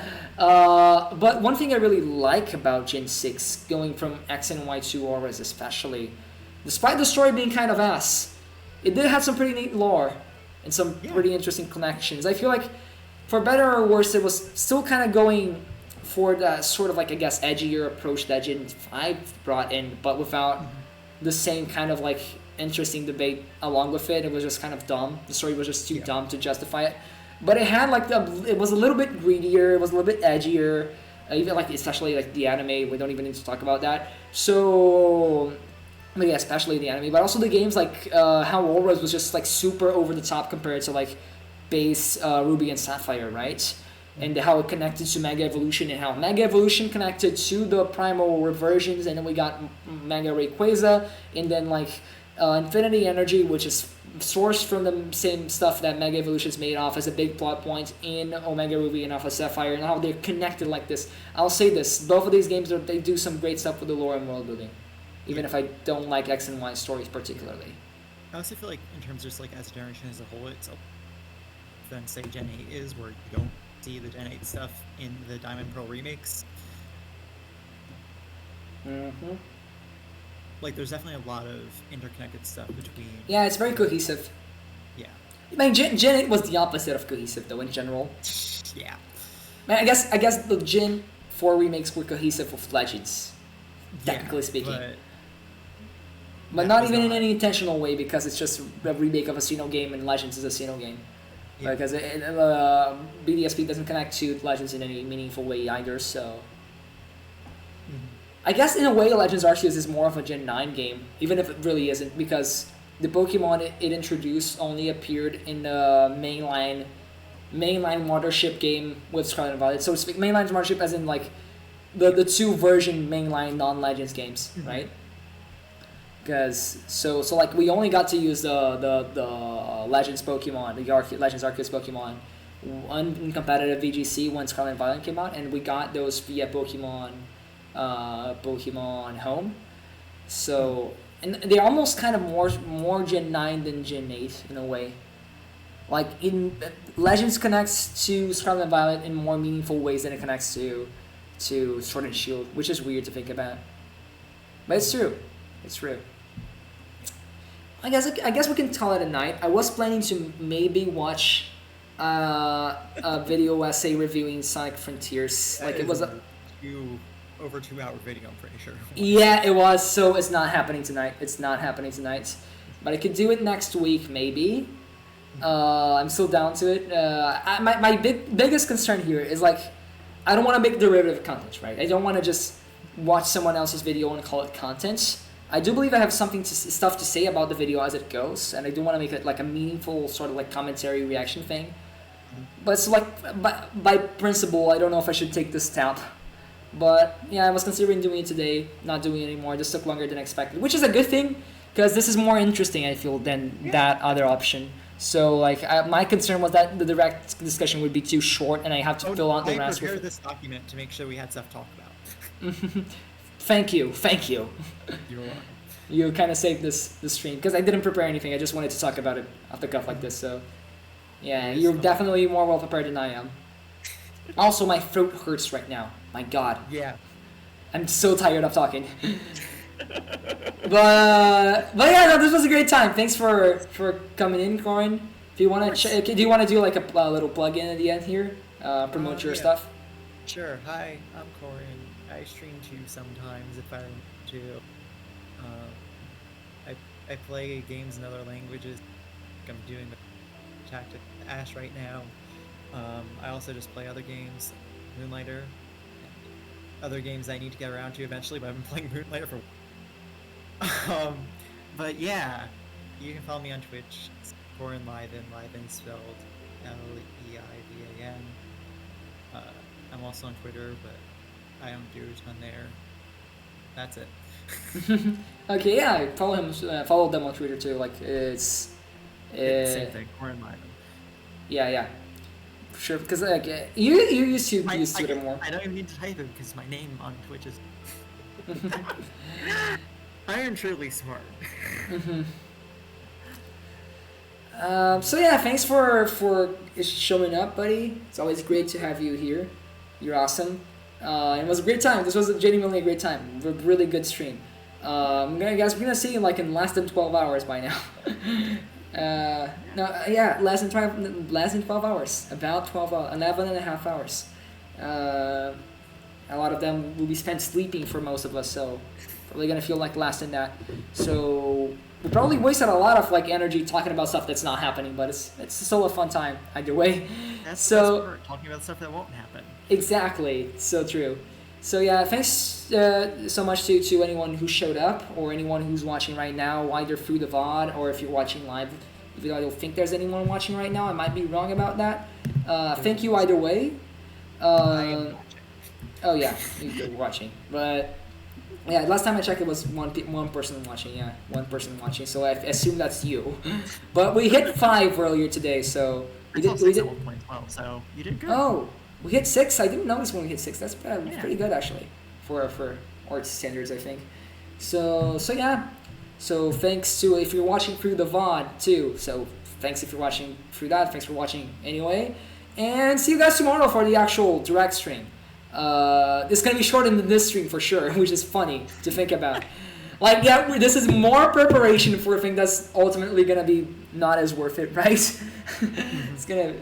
This stream already means more than the direct stream could ever mean. Like not necessarily meaning as in like, yeah, that probably has more value because it has actual games that are actually coming out. But for us, as a thing we did that we spent time in doing, this already has more baggage, like positive baggage than. Just because it's a fun conversation, and it lasted longer. The direct, depending on how good it is, it's gonna end like this. It's just boom, it's over. It might not even have some good stuff. Meanwhile, it was this 3-hour conversation where we definitely had some fun. So, yes. Yeah. So yeah, that's it. See y'all next time. Bye-bye. Bye.